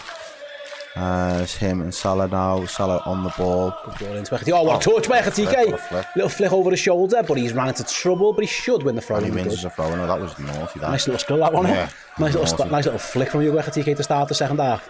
Salah just clicks it into him. And he goes, all right then. See you later, Michael. Have a bit of that. Yeah, throw into the Reds. Who go back. I like that though. He's got that like je ne sais quoi to him. He's got that vibe. He's got that confidence, man. Someone compared him to Daniel Sturridge earlier in the chat, and I like that comparison. Bit of ego, but bit of class as well. Here come Liverpool and down their left. Well, I say down the left. He's just gone backwards for now. But they're going to go again. Nice. With Milos Kerkez, good touch inside. Really good feet as well. Kerkez again. There's Gakpo looking for the run on and die. Heads up looking for cross. He's on a yellow card as well. And die is on a booking now. Kerkez, Ekatike round the corner again, for Gakpo. He's getting fouled, surely. Referee, no. Whoa, he tells him to get on with it, lad. Behave yourself. It looked like Gakpo was getting fouled. He's not given. Everton forced themselves into a corner and give themselves a throw-in away. O'Brien there, just... I thought Gakpo was getting held in the end. They put up on a throw-in rather than a free kick. Cody Gakpo to leave it now. He was going to take it, but he's decided to let Milos Kerkez take it instead. Told you the next goal was massive. Can Liverpool find a third? Round. A little long throw for the Reds, eh? All right. Why not? Got right. some height. Even Virgil's getting in the bit. Karate. That's a proper shithouse tactic that how do you like it when we do it? Yeah, Liverpool are going to go long if they want. I mean, he could just give it to Sabozlai. No, Kerkez launches it. He's not got a long throw on him. He did not launch. Ekatike flicks it back in. No, Van Dijk battles and wins. No, goal kick. Yeah, just kicks it out. I don't think Kerkez's long throw is that long. Yeah, I don't think he's got it in his locker. Let someone else take them. Yeah. Yeah. Slot's just had the nod there as well. Let's not do that again. Let's do that again. Gomez has got a long throw for us. I think that might be bad. I don't know if anyone else has. But that wasn't a long throw. That was just a throw. He should have just threw it to Sabozlai. Maybe John Arne Reese had a long throw back in the day. Launch. From left back. And then Kanate heads that one clear. Sabozlai surely is fouled. We're going to win the throw-in instead. Is it a throw-in or a free kick? Mikalenko. Just comes around. I think we're going to get a throw though. No free kick, yeah. You're 0 for 2 on them, you know. I know. I know. I'm keeping tabs. I'm holding you accountable. That's fine. You got the receipts. That is fine.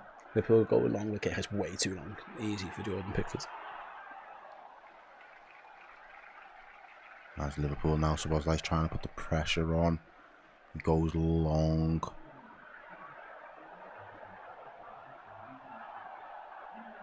Spurs will deal with that. Just running out to play there, McAllister, unfortunately. Should we get a song? Let's get some energy back into the studio, because, boy, these early mornings aren't for the faint-hearted. Early kickoffs, man. Here come Everton down the right with the first chance for Barry, but welcome to Virgil van Dijk. Yeah, this is his world, mate. Although Liverpool tried to find it, I think he just misplaces the pass. I think it was Gakpo and Everton have it back, and they've switched it over to Jack Grealish. We'll have a little run at Conor Bradley. He hasn't really had much change out of Conor Bradley so far. Salah getting back to there was one little cutback before, but that was Pat played it into Dewsbury Hall. He just goes backwards again. Oh, he's hurt himself there. Jack Grealish, he's limping away. I don't know what happened. In the end, Mikalenko crosses. And there's nobody there. Let's go on that all day for that. Tarkovsky lets it run. He's going to go back to his goal, all the way back to his goalie. Yeah, two there. Yeah, panicked, didn't he? Yeah, when he let the bounce, stuck it on him. And Everton have it at the back with James Tarkovsky again. Song's not working. I could hear it then. User. Oh, Everton go long, straight to Alisson Becker. Dewsbury Hall not able to get on the end of that one. Isaac already says it could be the long Adidas sleeve, ankle socks and blonde hair. Ekatike is giving me prime Torres flashbacks. I think I might love that flick before was a bit Torres-esque. That little prime corner jobby. Alisson plays it out to Canate. Then plays it back to him. Liverpool taking the time with Virgil van Dijk. Everton, Barry's asking Everton to come and press, and Everton are like, no, we've been told to. Now they do, and Alisson just kicks it long towards Salah, flicks it on. Can Szoboszlai keep that in? Yes. Does really well there, but obviously too close to Michael Keane, and he goes back to his goalie. Jordan Pickford just kicks it straight up in the air. Everton win the flick on. Barry does well. And win the second, but Liverpool win the third. It's good battling from Ebro in the end. That was really good. Whoa. Macher into Salah. It's all a little bit untidy for Liverpool. It is. But they've won it back and then lost it, and then won it back and then lost it. We have lost it now. Everton have got and the ball. Everton have given it away, and then Liverpool have given it away, and then Everton have got it, and here's Barry. And now Everton on the attack then with Jack Grealish. With a little bit of space, Conor Bradley's isolated on his own 1v1. He's got to make sure that ball doesn't get anywhere near the box, and Jack Grealish just wastes his chance. Liverpool give it away again. Come on, boys. Let's get hold of it. He's going to get a second bite of the cherry now, Grealish, after losing it. I know he's a little bit wasteful there in attack there, Jack Grealish. He just played it across the face of the box. And Bradley's done well to hold him up. Everton with Idrissa Gueye give it away again. Can Liverpool keep the ball now, please, on the counter?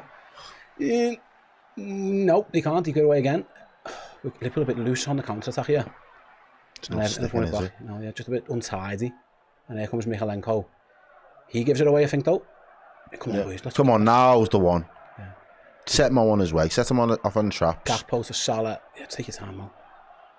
That's fine. Yeah, go on then. Keep the ball. Keep hold of it. That's better. Keep hold of it. Salah did well. That was a mad minute for both teams. It was like a pinball, that game. Liverpool don't need that. Yeah, Conor Bradley did well again against Jack Grealish, by the way. Just held him up, didn't dive in. Grealish is waiting for you to dive in and to skip past you. If you stand your ground and make him make the decision. If he's got a mad piece of skill in him, which you know he has, then fair play, make him use it, but don't make it easy for him. And I think that's what Conor Bradley was doing. He's anticipating, isn't he? Yeah, now Liverpool have the ball back in here. With Mo Salah, I think it was just telling them to go back to the start again. Let's keep the ball, boys. Here's Kirkers. Oh, slips. Careful. Oh, wow. Recovers really well, though. Just about, don't you? I think he tried to find McAllister, give it away. Michael Keane gives it away. Throw into Everton. Everton are going to get a throw.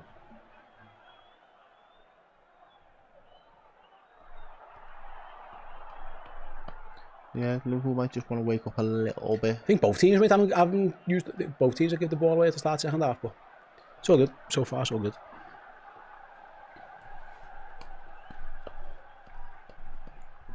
Michalenko goes down the line looking for the run of Dewsbury Hall. Gravenberch has to come across. Dewsbury Hall drops it inside to Michalenko. Gravenberch again tidies up, brilliant. Good tracking of the run by Liverpool. Salah goes long. Can he get it to Ekatike? No. Just a little bit under hit and Tarkowski wins it. Oh no, Salah wins it back. And Gravenberch with what a touch that is. That's gorgeous, that. Anfield appreciates that from Ryan Gravenberch. Little drop of the shoulder, little flick. Thiago-esque. He's just unbelievable. Yeah, he is. He's at top of his game, isn't he? There he goes again. On that turn. He is literally at the heartbeat of everything at the moment for Liverpool. Anything good seems to be stemming from. Out to the left this time. Up against O'Brien. Plays it back to Gravenberch. Out to McAllister. Szoboszlai's next. Liverpool a bit narrow. A bit tight in there. So yeah, that's the right move, I think. Gakpo's gone up front for a moment with Ekatike drifting over to the left. Ekatike edge of the box, shoots, deflected wide. No, out to Bradley rather. He finds Salah. Salah back post, looking for Ekatike too much on that. Overcooks it, just overcooks it towards the back post there. A little bit too much on that one from Mohamed Salah. Goal kick to Everton. Yeah, that touch by Grav before was just brilliant.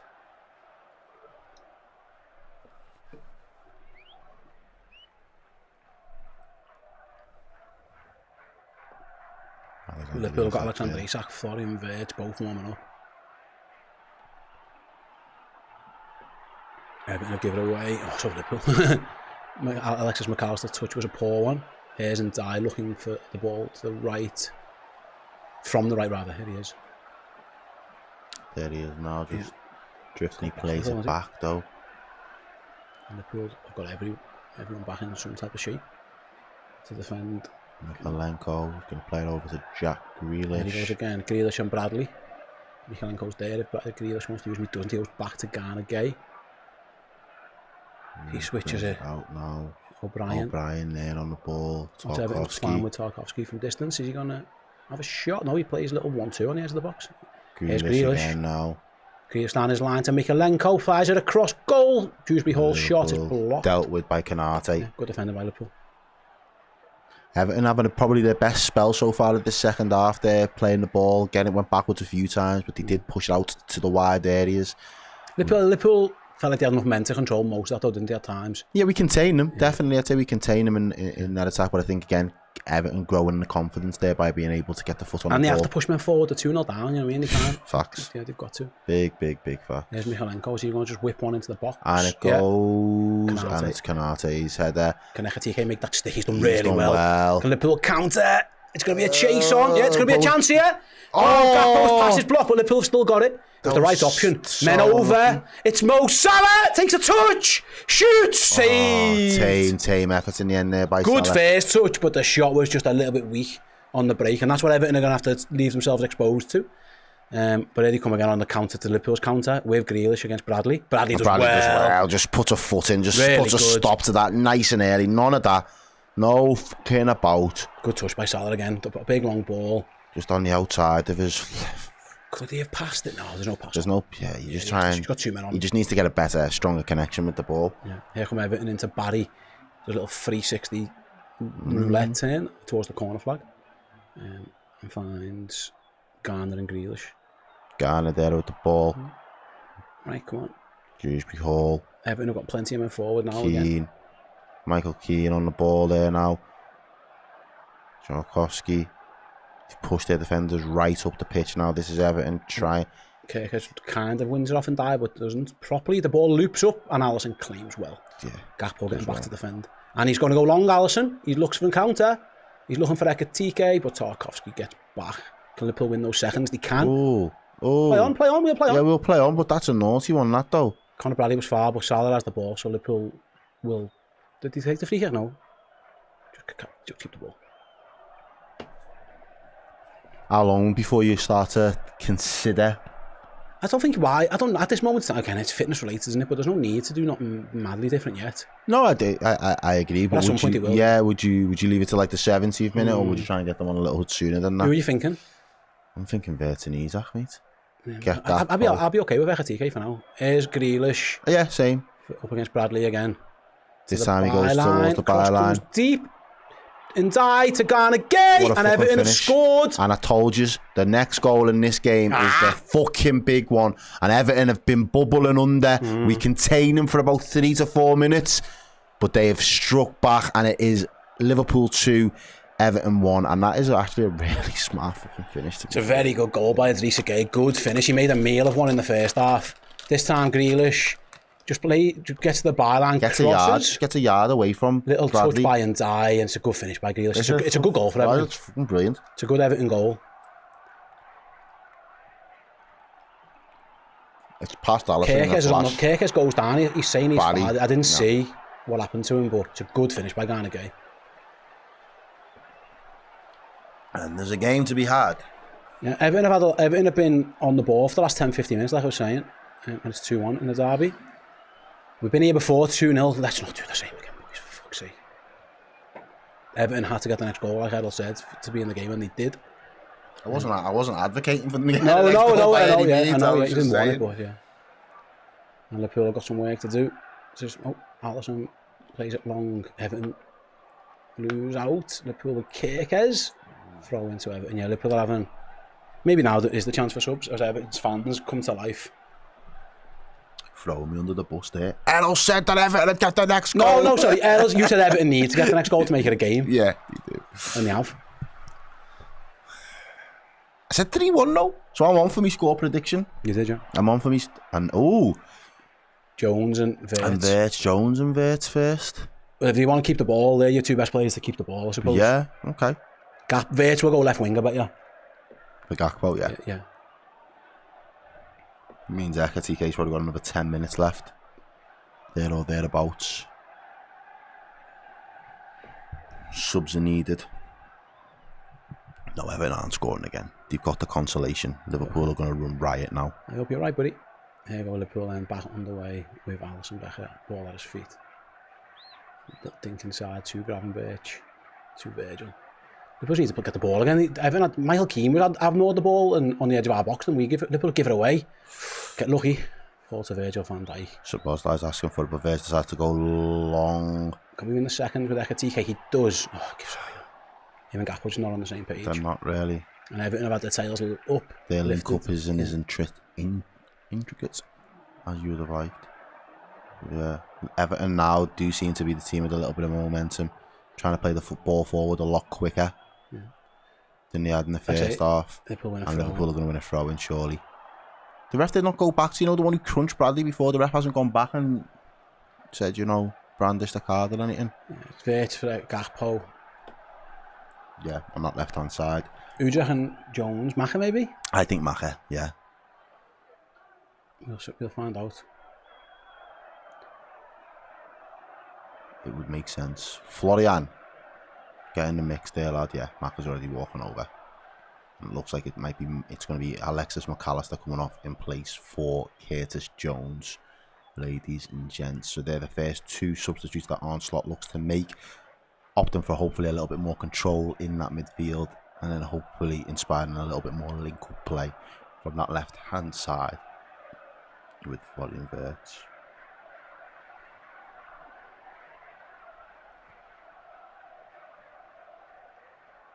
I think Alisson has the ball at his feet, gives it wide to Canate, needs a pass, or he can have to, in the end he has to go long.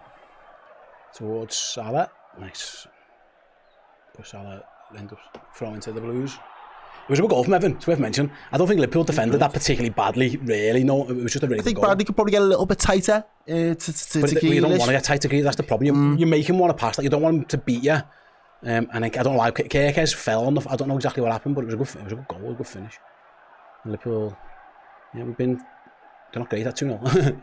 Everton win a flick on, but Alisson should come and claim it. Does. Right, he does.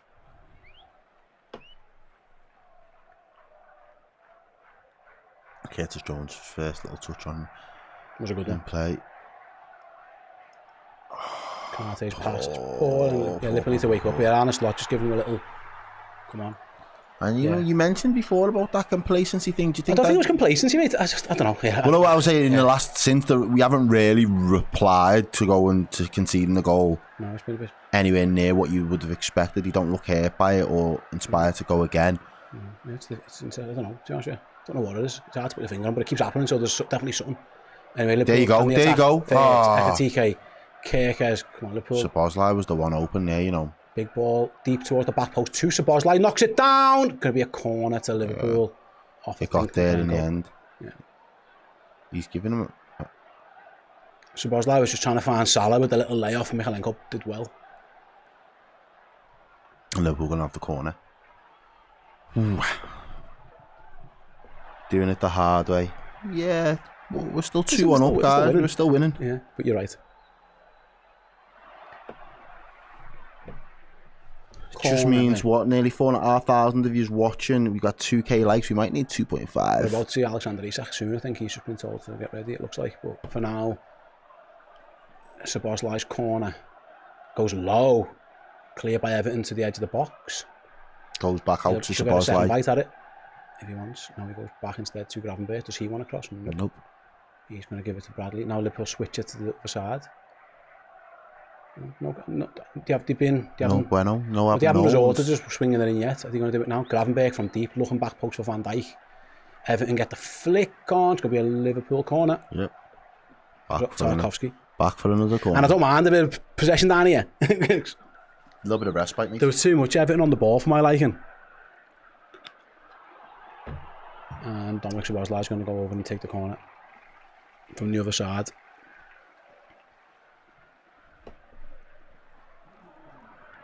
Let's get the third goal now. Let's give us a nice 15-20 minutes where we can just sit and talk about our sweets or, you know, what we're doing with the rest of our weekend. Would be lovely. Szoboszlai. Right then, Szoboszlai this time going to be the in-swing corner, but hopefully he's better than the last one. And it comes from Szoboszlai a bit deeper on this one, up towards... Sanders a foul in the box. Certainly more height on that into the ball into the box, but someone was fouled by someone.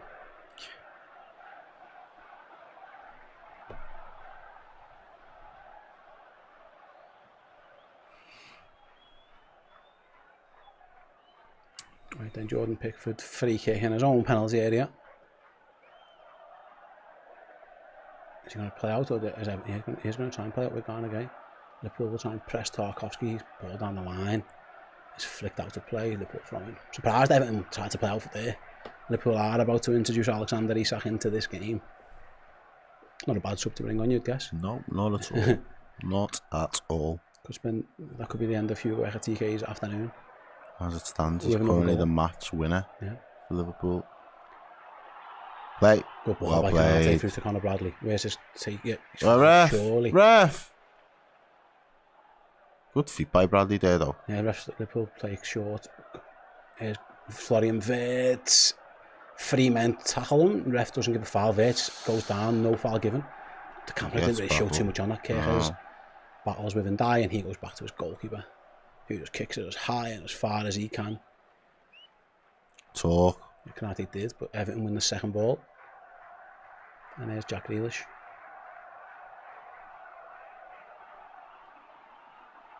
See, that's the title I'm on about. Because he's just running out there.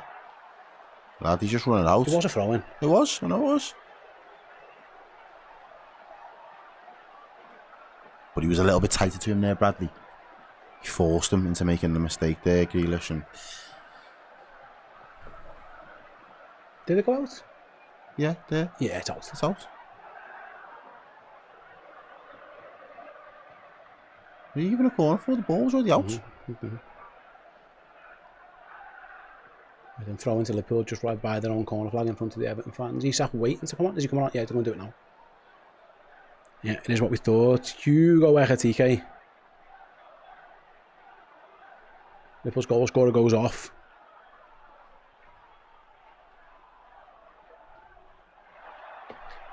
Oh, derbies. Yeah, well, told you, they can be nervy affairs. They can divide households. They can divide cities. 4,500, 2,000 likes. Thanks very much. Keep pressing that like button, guys. We do appreciate it. It's up out. As Liverpool well done. Find Isak with his first touch, who lays off Szoboszlai. Goes long. Who's he looking for? He's looking to get Florian Wirtz in. Just going to go too close. Going to go too close to the goalkeeper. And Pickford. Easy claim for Pickford. I think Liverpool do need that third goal, though, to just round it off. Whether that's a late third. Everton are doing that too much, picking up second balls. And then onto the edge of the Liverpool box with Ndai. He finds Grealish. Ndai does really well there. Grealish with the cross to the back post. Garner Gay. Barry hits it up into the sky. And Alisson surely is not fouled. The ref says play. Yeah, he's given the foul. I was about to say, what are we doing here if that's not a foul? Liverpool's centre-halves are winning their headers, right? Someone needs to pick the second balls up. Oh, it was Curtis Jones who got a touch. It went high into the sky, to be fair. Jones was doing his job defending, and he had the goal. He just bumps into Alisson. It's clearly a foul. Yeah, come on. You can't back into him like that. I wonder why the ref waited. Maybe he just was letting VAR or something get it in case Everton scored off it, but he didn't. And he rightly went back for the free kick. And Liverpool have it with Alisson. I thought he'd give that straight to him. I thought he'd give that to Ghana. Maybe the camera angle did me there. I thought he'd give it to Idrissa Gueye. Right, when it gets up top now, it needs to just stick. Yeah, but there's a lack of fluidity from Liverpool here. Liverpool win another header, this time Gravenberch does pick up the second ball and Curtis picks up the next one. Good ball. Yeah, really good ball to Salah. Salah, he's got Szoboszlai to his right. He just kind of got caught under him, but he's give it back. Loose ball, and Ndai picks that one up. Can Everton break? They can. Liverpool need to defend. Because Ndai finds Grealish. Just a little bit behind him now.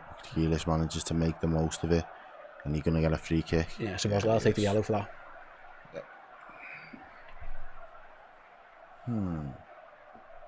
It's the first time Grealish has stepped inside, really. He's been going down the line. I think it was because the ball was played behind him. He knew he had to. The only space he had was in the inside part of the pitch. Dominic Szoboszlai picks up a yellow card.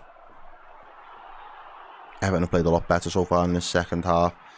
Yeah, they have, yeah. Heading into the 70th minute. It's flown by. Yeah, ridiculously quick. 20 minutes, a big 20 minutes once again for Liverpool in this Premier League season. But boy, we don't do things the easy way, do we, lads and ladies in the chat. Set piece for Everton then. They send the big guns forward. They've gone short to Grealish though. He's off. So they've got to take it again. Got to take it again.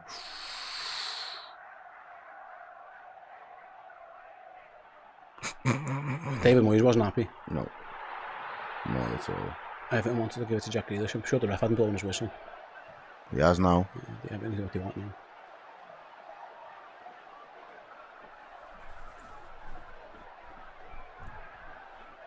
Gay whips it into the box, flicked over by, I think that's a Liverpool head. Might have been Canate. Yeah, corner to the Blues. The Invader says I would bring on Gomez for Bradley. Interesting. Yeah. I see your point if you're worried about Jack Grealish. But for now, Liverpool have got a corner to defend.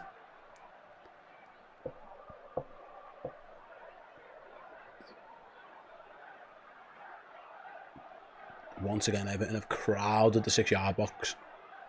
Packed it out with about 4 or 5 men. And Dewsbury Hall in swinger. In it goes. Kanate heads clear again. Edge of the box. Salah, can Liverpool break? No one dies, won it. Liverpool have won it back now, though. Can we break now? Szoboszlai, Salah. He's got Isak, he's got Wirtz, and he's got Szoboszlai. He finds Florian Wirtz. Wirtz cuts inside. Tackled back.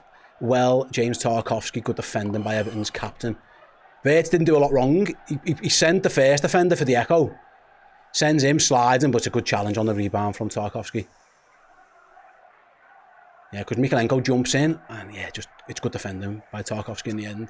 I don't think Wirtz can shoot, because Mikalenko will block it. I think he's right to sell him the dummy. But yeah, it's good defending by Tarkowski. 71 minutes played. Big moments as Liverpool have got a corner. Isak, Van Dijk, Kanate, Gravenberch. Liverpool have got height of their own. It's not just Everton who are the land of the Giants. Can Szoboszlai find a better delivery? I mean, he found one late on against Madrid. Can he do it again? Yes, sir. Szoboszlai in. Header, Kanate! Yes. Off the line! I think it's Jack Grealish who clears. I don't know whether Pickford would have saved it. We'll never have to know, because Jack Grealish got in the way. It was a good header by Kanate down. We need to put this game to bed, though. Liverpool go long this time with Salah chasing. Doesn't get there, but it's going to be Wirtz who picks up on the right. Yeah, on this right-hand side now, Wirtz. Got Conor Bradley on the overlap, doesn't use him. Goes inside to Dominic Szoboszlai instead. He's fouled, surely. Yeah. And that might be in shooting range for him. I'd like to see a replay of that header. Was it going in? Let's watch it. Kanate crashes into the box. Pickford might have got there, he might not have. Grealish does well, he just gets a big chest to it, doesn't he? Well, yeah. It'd have been a difficult one for Pickford. He probably would have got there, but I think it all depends whether it skids off the ground before it gets to Pickford. Right then, Liverpool have got a free kick. It's definitely within Dominic Szoboszlai shooting range, in the wet as well. I think they're having a discussion. Does he shoot or does he cross?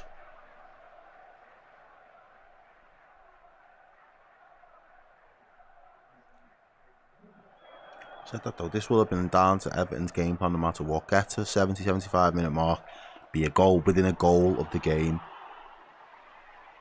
and this is where the hard work and that looks like he's going to cross goes in. That's why you'll never say die Everton. Yeah, they never do. In the derby anyway. Maybe not. We'll have a look. Is Szoboszlai going to shoot or is he going to cross? We'll find out. If he can get that over the wall. We know he can. This keeper's got tiny arms. This keeper has got tiny arms, Dom. Right then, Dominic Szoboszlai is going to go for goal. Not far over. 1,000,000 miles away. But nowhere near good enough to beat Jordan Pickford on that occasion. He actually strikes that quite well. It just doesn't quite get down, does it, in the end? And Everton have a goal kick that Jordan Pickford is going to... Yeah, he's going to send it all up. He launches that one. Pickford in towards Barry. It's dealt with by Kanate. Picked up the pieces there by Curtis Jones. Good pass to Lovely. Isak. First real chance of Isak to get on the ball. It's deep. And he finds Kerkers. And he have a bit of possession in the Everton half. Curtis Jones. Curtis Jones plays a good ball through to Alexander Isak. Just dragged a bit wide, and I think that's gone out. It was a good run. It was a nice idea, just a tiny bit over. Good idea by Curtis. Just a tiny bit too much on it.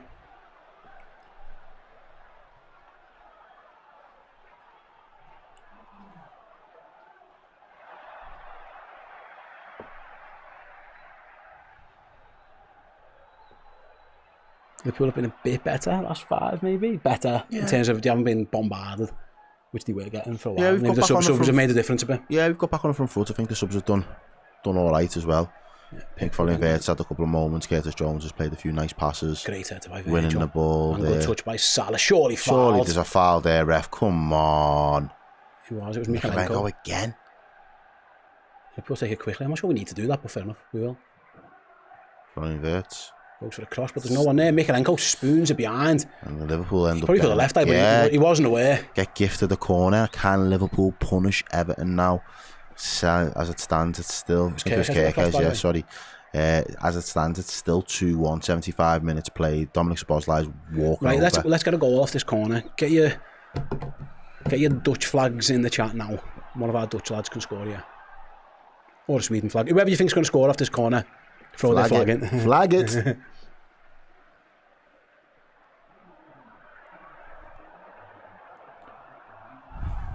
Right, then here goes Szoboszlai. He crosses in. There's someone else has gone down and another foul given. How can they possibly tell what that foul is? About 4 people fell on the floor there. Like, what happened? How does Milos Kerkez foul James Tarkowski? Fuck off. Come on, lad, get up. He's bought that all day. Comical. Yeah, get your flags in. Who you think's going to score Liverpool's next goal, if there is going to be one? As Everton go back to Jordan Pickford. They'll dink ball out towards Mikalenko. It's a good ball as well, actually. And Liverpool got some defending to do. Be careful. Szoboszlai's on a yellow. He doesn't want to dive in. Didn't. So Jack Grealish plays a nice ball through the lines. Two Dewsbury holding a good tackle like Curtis Jones. Everton, Garner Gay battling away though. And wins it. Free kick for Everton. Grealish goes down. It was Curtis Jones.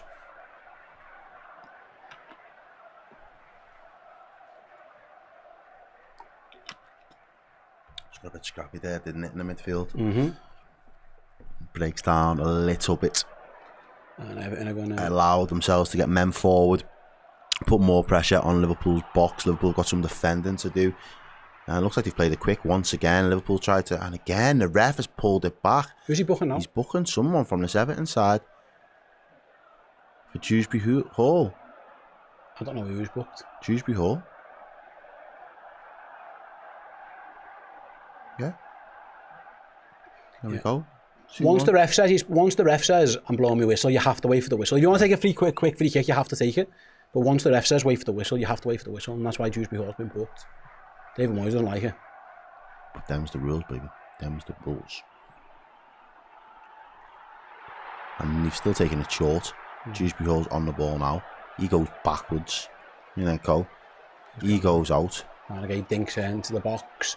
Loopy one. Liverpool win the first contact. Garner wins the second. Need to get closer. Grealish is fouled by Bradley. He doesn't like the decision. No, he won't, but it is a foul. It is. And again, it's another opportunity closer to goal. I think he's been booked as well. I think Conor Bradley got booked for that one. Did he? He just clips him, doesn't he? Dangerous position. Jack knows what he's doing there, but he just, This is a dangerous position.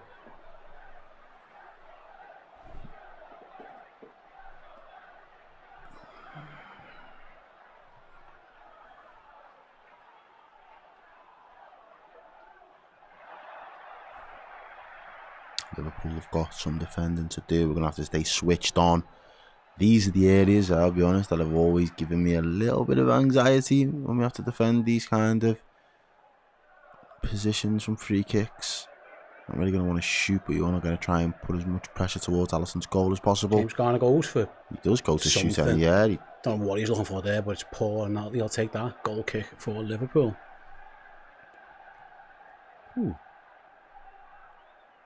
Danger over. Right, then we're approaching 11 minutes plus any stoppage time to go here at Anfield. Come on.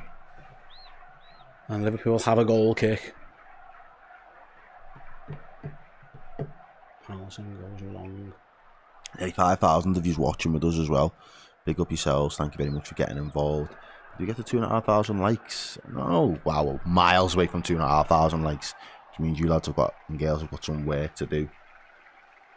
Keep pressing it. Throw into Liverpool that Conor Bradley takes to Ryan Gravenberch, who goes back to Ibu. Everton will press now, I guess, with such little time left in the game. As Alisson finds Curtis Jones, turns into a bit of bother. Gravenberch turns into more bother. And James Garner takes it off him. Oh, he's got to be offside. He's miles off, he's miles off, he's miles off. What are we doing?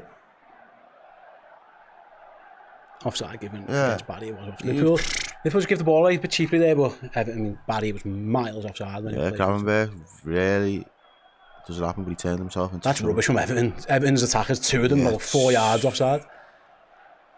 And Liverpool have a free kick on the edge of their own box.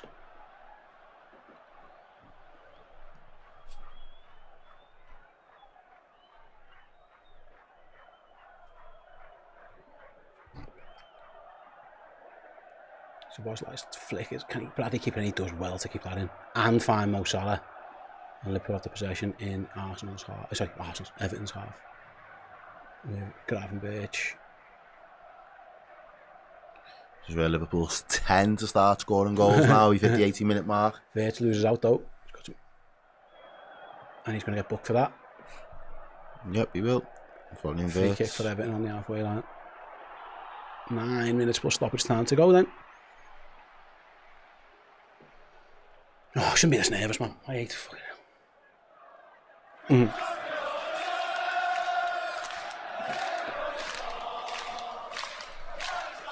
Everton with the free kick go back to Pickford. And to Keane. I thought he were going to just go direct there. They chose not to do that after the free kick. They want to try and play through the lines. Liverpool might steal it off them and have chance. If Liverpool can play this right, it's a great block from Michael Keane now. Just stopped. It was going to be a five-man Liverpool attack. Oh, Liverpool could have got that right. He'd have been in business, but Michael Keane just about did enough. And the ball is back with Alisson Becker. Thought we were in business there for a second, did you? I was hoping so, yeah. I was just waiting to see where he's at, which position or which person he picked out. But instead, Michael Keane was able to get in there and put in a vital interception on his end. Because Liverpool would have really been knocking on the door for that third goal. I think the quality of the game, though, for the derby has been really good. It's not been as cagey or as tense as it... Maybe sometimes. Yeah, sometimes can be. It got better for Everton when they stopped trying to play that big long ball. They've tried to play through the lines. They binned it off and... Van Dijk cuts that one out, though. Can Isak get there first? He does. And finds Szoboszlai. Can he play through Mo Salah? Mo Salah comes out for Jordan Pickford. Does really well to clear and send a massive ball forward for Jack Grealish to chase. And he's in front of Conor Bradley. And ball. And ball. How'd you taking the piss? Throw in.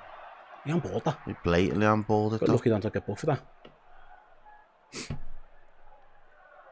No, actually never, to be fair. It wasn't as bad as I thought it was. Yeah, it looked like handball. Yeah.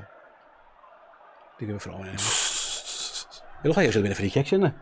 They pushed out the free kick down there, they didn't, but anyway. But we pumped it up that way now anyway. Liverpool getting back on with it. Someone needs to get hold of the ball for Liverpool. And we're going to keep hold of the ball there. Florian Wirtz, Jones does really well. Spin. Let's go. Liverpool with Mo Salah now, just a bit more control, which isn't a bad thing.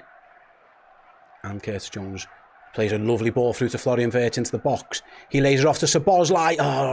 Cuts inside. I think they'll have to carry on going where it was coming from Szoboszlai. Didn't. And Everton can clear and defend. They've done really well. James Garner tried to play a little slide rule pass, but Ryan Gravenberch was alive to it. Liverpool just winning the ball back now with the crowd. Szoboszlai could have went one more. You know, he cut back on his right. And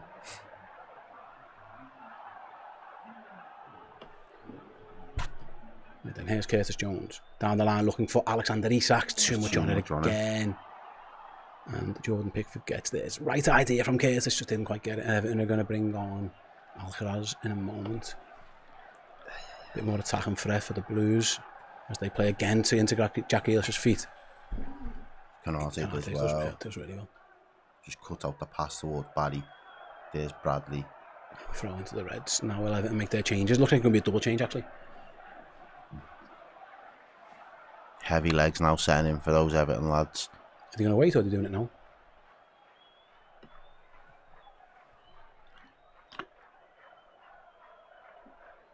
Are they waiting? Yeah, they're not going to do it yet. Or are they? No. Liverpool take the throw in long. Oh, Mikalenko makes a bit of a meal of that. And Isak will pick up the pieces. Isak, step over into the box, plays it through to Mo Salah! And Tarkowski with another late challenge. He might have been offside, Salah. Do you think? Yeah, he was. Okay. Let's see. Would he have been off? Ooh. It'd have been tight. Yeah. It's very tight. in the end, though, it wouldn't have mattered. It would have been dealt with. Yeah, if Salah could have scored, VAR would have had a check, but Tarkowski did. He just waits till the ball runs across to the left side of his body. Yeah, he probably could have took a swipe of that with his right foot. Could have Salah, but. And Dye is coming off. Senegalese international. Tyler Diblin's coming into the picture now. Dibbling and Alcaraz on. It was in Dye who else went off, sorry, I didn't see. You'll find out now. So Everton are putting Garner to fullback, and Everton are going for it. Right, so with just what? For over 4 minutes for stoppage time. Jordan Pickford kicks it long. Canate wins his header. Everton in seconds though. Let's go, come on. Grealish has it taken off and brilliant by Szoboszlai. And wins it from. That'll do us, lad. That was excellent by Szoboszlai. As it stands, Ekitike's goal is the difference between the two sides here in the Merseyside derby. 86 minutes played. Liverpool have got a throw in. Just won't give him throw boys yet. Down the line. Salah's getting held up as usual. There's Conor Bradley just getting straight involved there. Throw into the Blues. Yeah, JT's mentioning now we keep losing second balls and losing those battles. At times.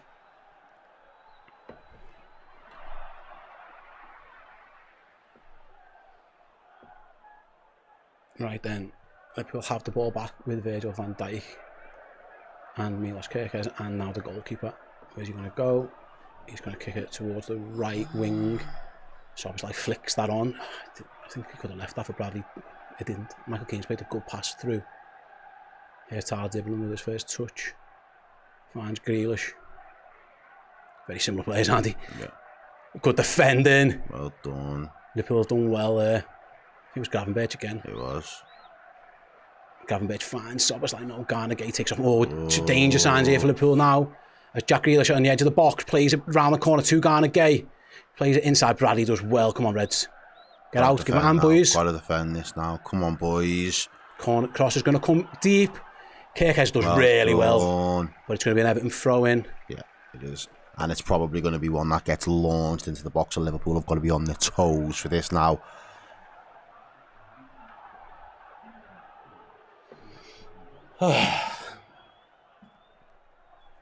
Big couple of moments now here at Anfield. Everton with a long throw coming. Precious lead that they're desperate to hold on to. Throw-in comes in. Kerkez does well to near post, but people have got more defending to do. It's O'Brien. Cross deep into the box. It's ricocheting round. Everton get to it first. Liverpool get a touch on that one, sends it back to the halfway line. Good touch by Salah, yeah, and Everton will have to build again. Liverpool got to hold their nerve now for 2+ however many minutes in added time. But it is Everton that are pressing, trying to search for the next goal. They absolutely are. And they've given it to Jack Grealish again. Left-hand side, up against Conor Bradley. Grealish twisted and turning, edge of the box. Garner looking for an angle. Here's Tyler Dibblin. Dewsbury Hall. Deep cross wide again to Grealish in a bit more space this time. Grealish with a little run up at Conor Bradley again. 2 men out there for Liverpool. Ooh, it's nervy times. Dinks across towards the back post. Danger signs. Great defender at the back post from Milos Kerkez. Concedes the corner, but it could have been worse. That's excellent defending now. Watched the ball the whole way as that floated over. Because O'Brien was coming round the back. Yeah, bloody. But Liverpool do have a corner to defend. Nervy times.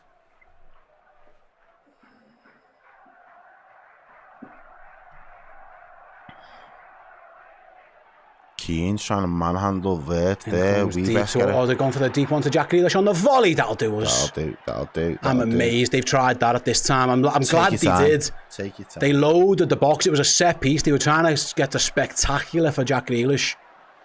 He's a good player, but that's difficult. And he fires it into the Blues in the stands. He's no Iron Robin. That's tough, that. I like the set. Listen, set piece ideas are good. I mean, I'm glad he didn't miss it. But I just thought Everton were just trying to keep that one alive in the box. Only 3 additional minutes. Not that much. Well, that doesn't mean that much in stoppages. No, there hasn't. The game's flowed for the majority of it, to be fair. But 3 minutes is still enough time for a third or a second goal to be scored. Hopefully the third. 3 minutes have had the time to go then. We've played 25, 6, 7, 8, 9 of them. If Liverpool take the goal kick, Isak battles. Salah should get there and does, and find Conor Bradley. Everton one on board. I don't think it was. Just take your time, Conor. Bradley skips past Jack Grealish for once. The other way around, yeah. And just keeps the ball. That's good. Liverpool go all the way back to their own goal, keeping out.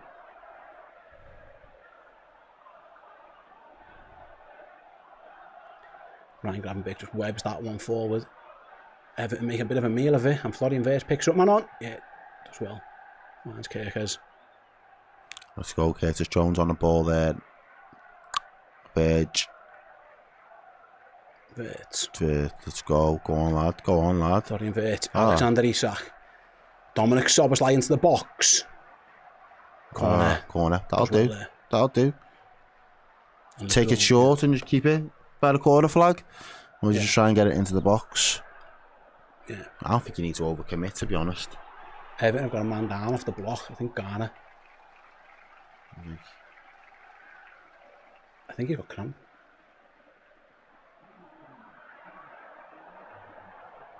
Yeah, well, they're only hitting their own time, yeah. I mean, I just want 93 on the clock. Arne Slot just told our centre half not to go up, which I think's right. There'll be more added time too. They added time. A little injury there, a little cramp issue for James Garner. Szoboszlai and Salah are going to take this one short. They do take it short. Just stand on it. That's a free kick as well. Thank you. It was it Tuesday? I can't see it was. Just threw Mo Salah on the floor. I think it was Tyler Diblin. The Brit snipers, I don't know about you, but this hasn't felt like a derby. It's felt like, well, Everton have been better than that. That's why usually they're a yard dog team, not really been that too much. But a bit of inexperience from Tyler Diblin gives Liverpool a free kick as they can try and wind down the clock. Same thing again, don't you, Leah? Just a little touch and keep it. Just keep hold of it. You don't need to do nothing mad. Liverpool don't need to press and stress for another goal. We just need to keep hold of the ball. There you go. That'll do you. As you were. Mo Salah then wins a throw in. Really good. Good game management at this for Liverpool. At this point it is. It's ideal. Just get there. We're past those 3 minutes added on now. There might be a bit more. The ball's been out of play for a seconds or whatever. Liverpool throw towards the corner flag. Isak loses out. One last chance for Everton to pump it forward. Van Dijk, big header. And it's gone back the other way. Big header back from Everton. Virgil van Dijk takes a touch, gives it to Alisson. Nearly concedes the corner. And Liverpool, friggin' hell, boys. One last chance for Everton. Flip's sake, mate. Quick throw in taken. Ball comes in, headed clear. Ref, blow your whistle. Ref takes one look at the whistle. Liverpool on the counter-attack. Don't let us have but that. It doesn't matter. Liverpool win the Merseyside derby. It was tense. It was fiercely fought, and Everton, fair play to them. They give Liverpool a right old game in the second half. Perhaps not that unexpected, given that they are the much fresher side. But Liverpool win again.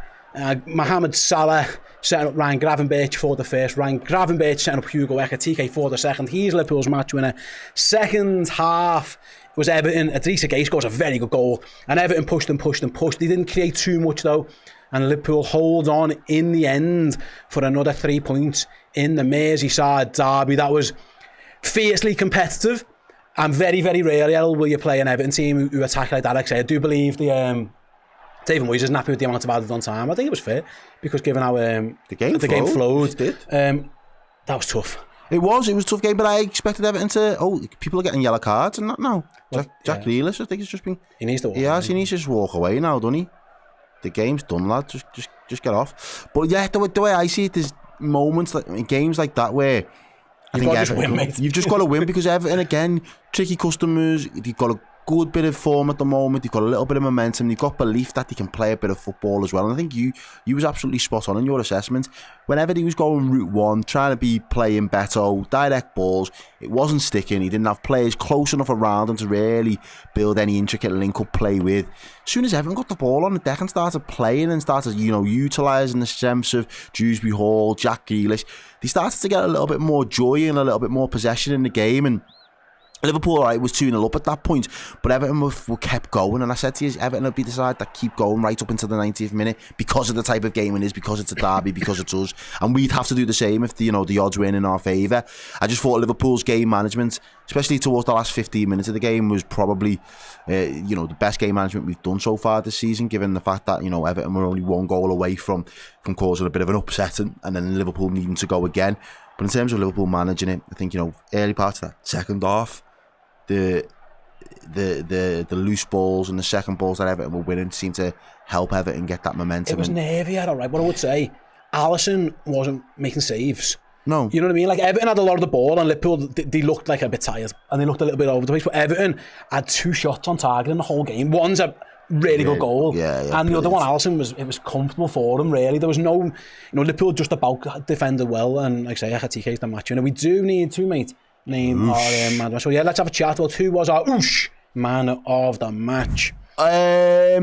Contenders for me, I don't even think there's really that many contenders today. I feel like it's just nailed on Ryan Gravenberch, to be honest with you. I thought Kirkes was good. Actually, I thought Bradley was good. Shout out, Bradley done really well. Jack Grealish is tough. Yeah, shout out to the fullbacks. Both fullbacks did really well. I think even Kirkes, right up until the depth there, reading the game. The match winner. Match winner, Ekatike, yeah. But definitely. I would agree. I think. Let us know in the chat, guys. I think we're going to have goal and that goal as well. Some finish that and then the assist for Ekatike as well. Thought he had a really good first half. Maybe a little bit tired towards or a point throughout the second half.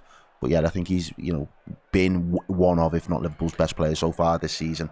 And that was another great display from him. Agreed. And there you go. Our man of the match was Ryan Gravenberch. Right there, me and Ed are going to take a quick break. We'll be over on Red Men Plus very, very shortly with the player ranking show. Head over to our socials shortly. Get your votes in for that one. Keep an eye out from the channel as well. You'll have match reactions from Paul, Chris, Dan, and I think Chloe. All 4 of them will be there from Anfield, giving their thoughts, opinions, and all that stuff on the game. But yeah, Liverpool... Here we are, top of the league with all our problems. The Reds do it again. 2-1 winners in the Merseyside derby. From me, Enjoy your weekend. Me and Errol and the team. See you all soon. Take care.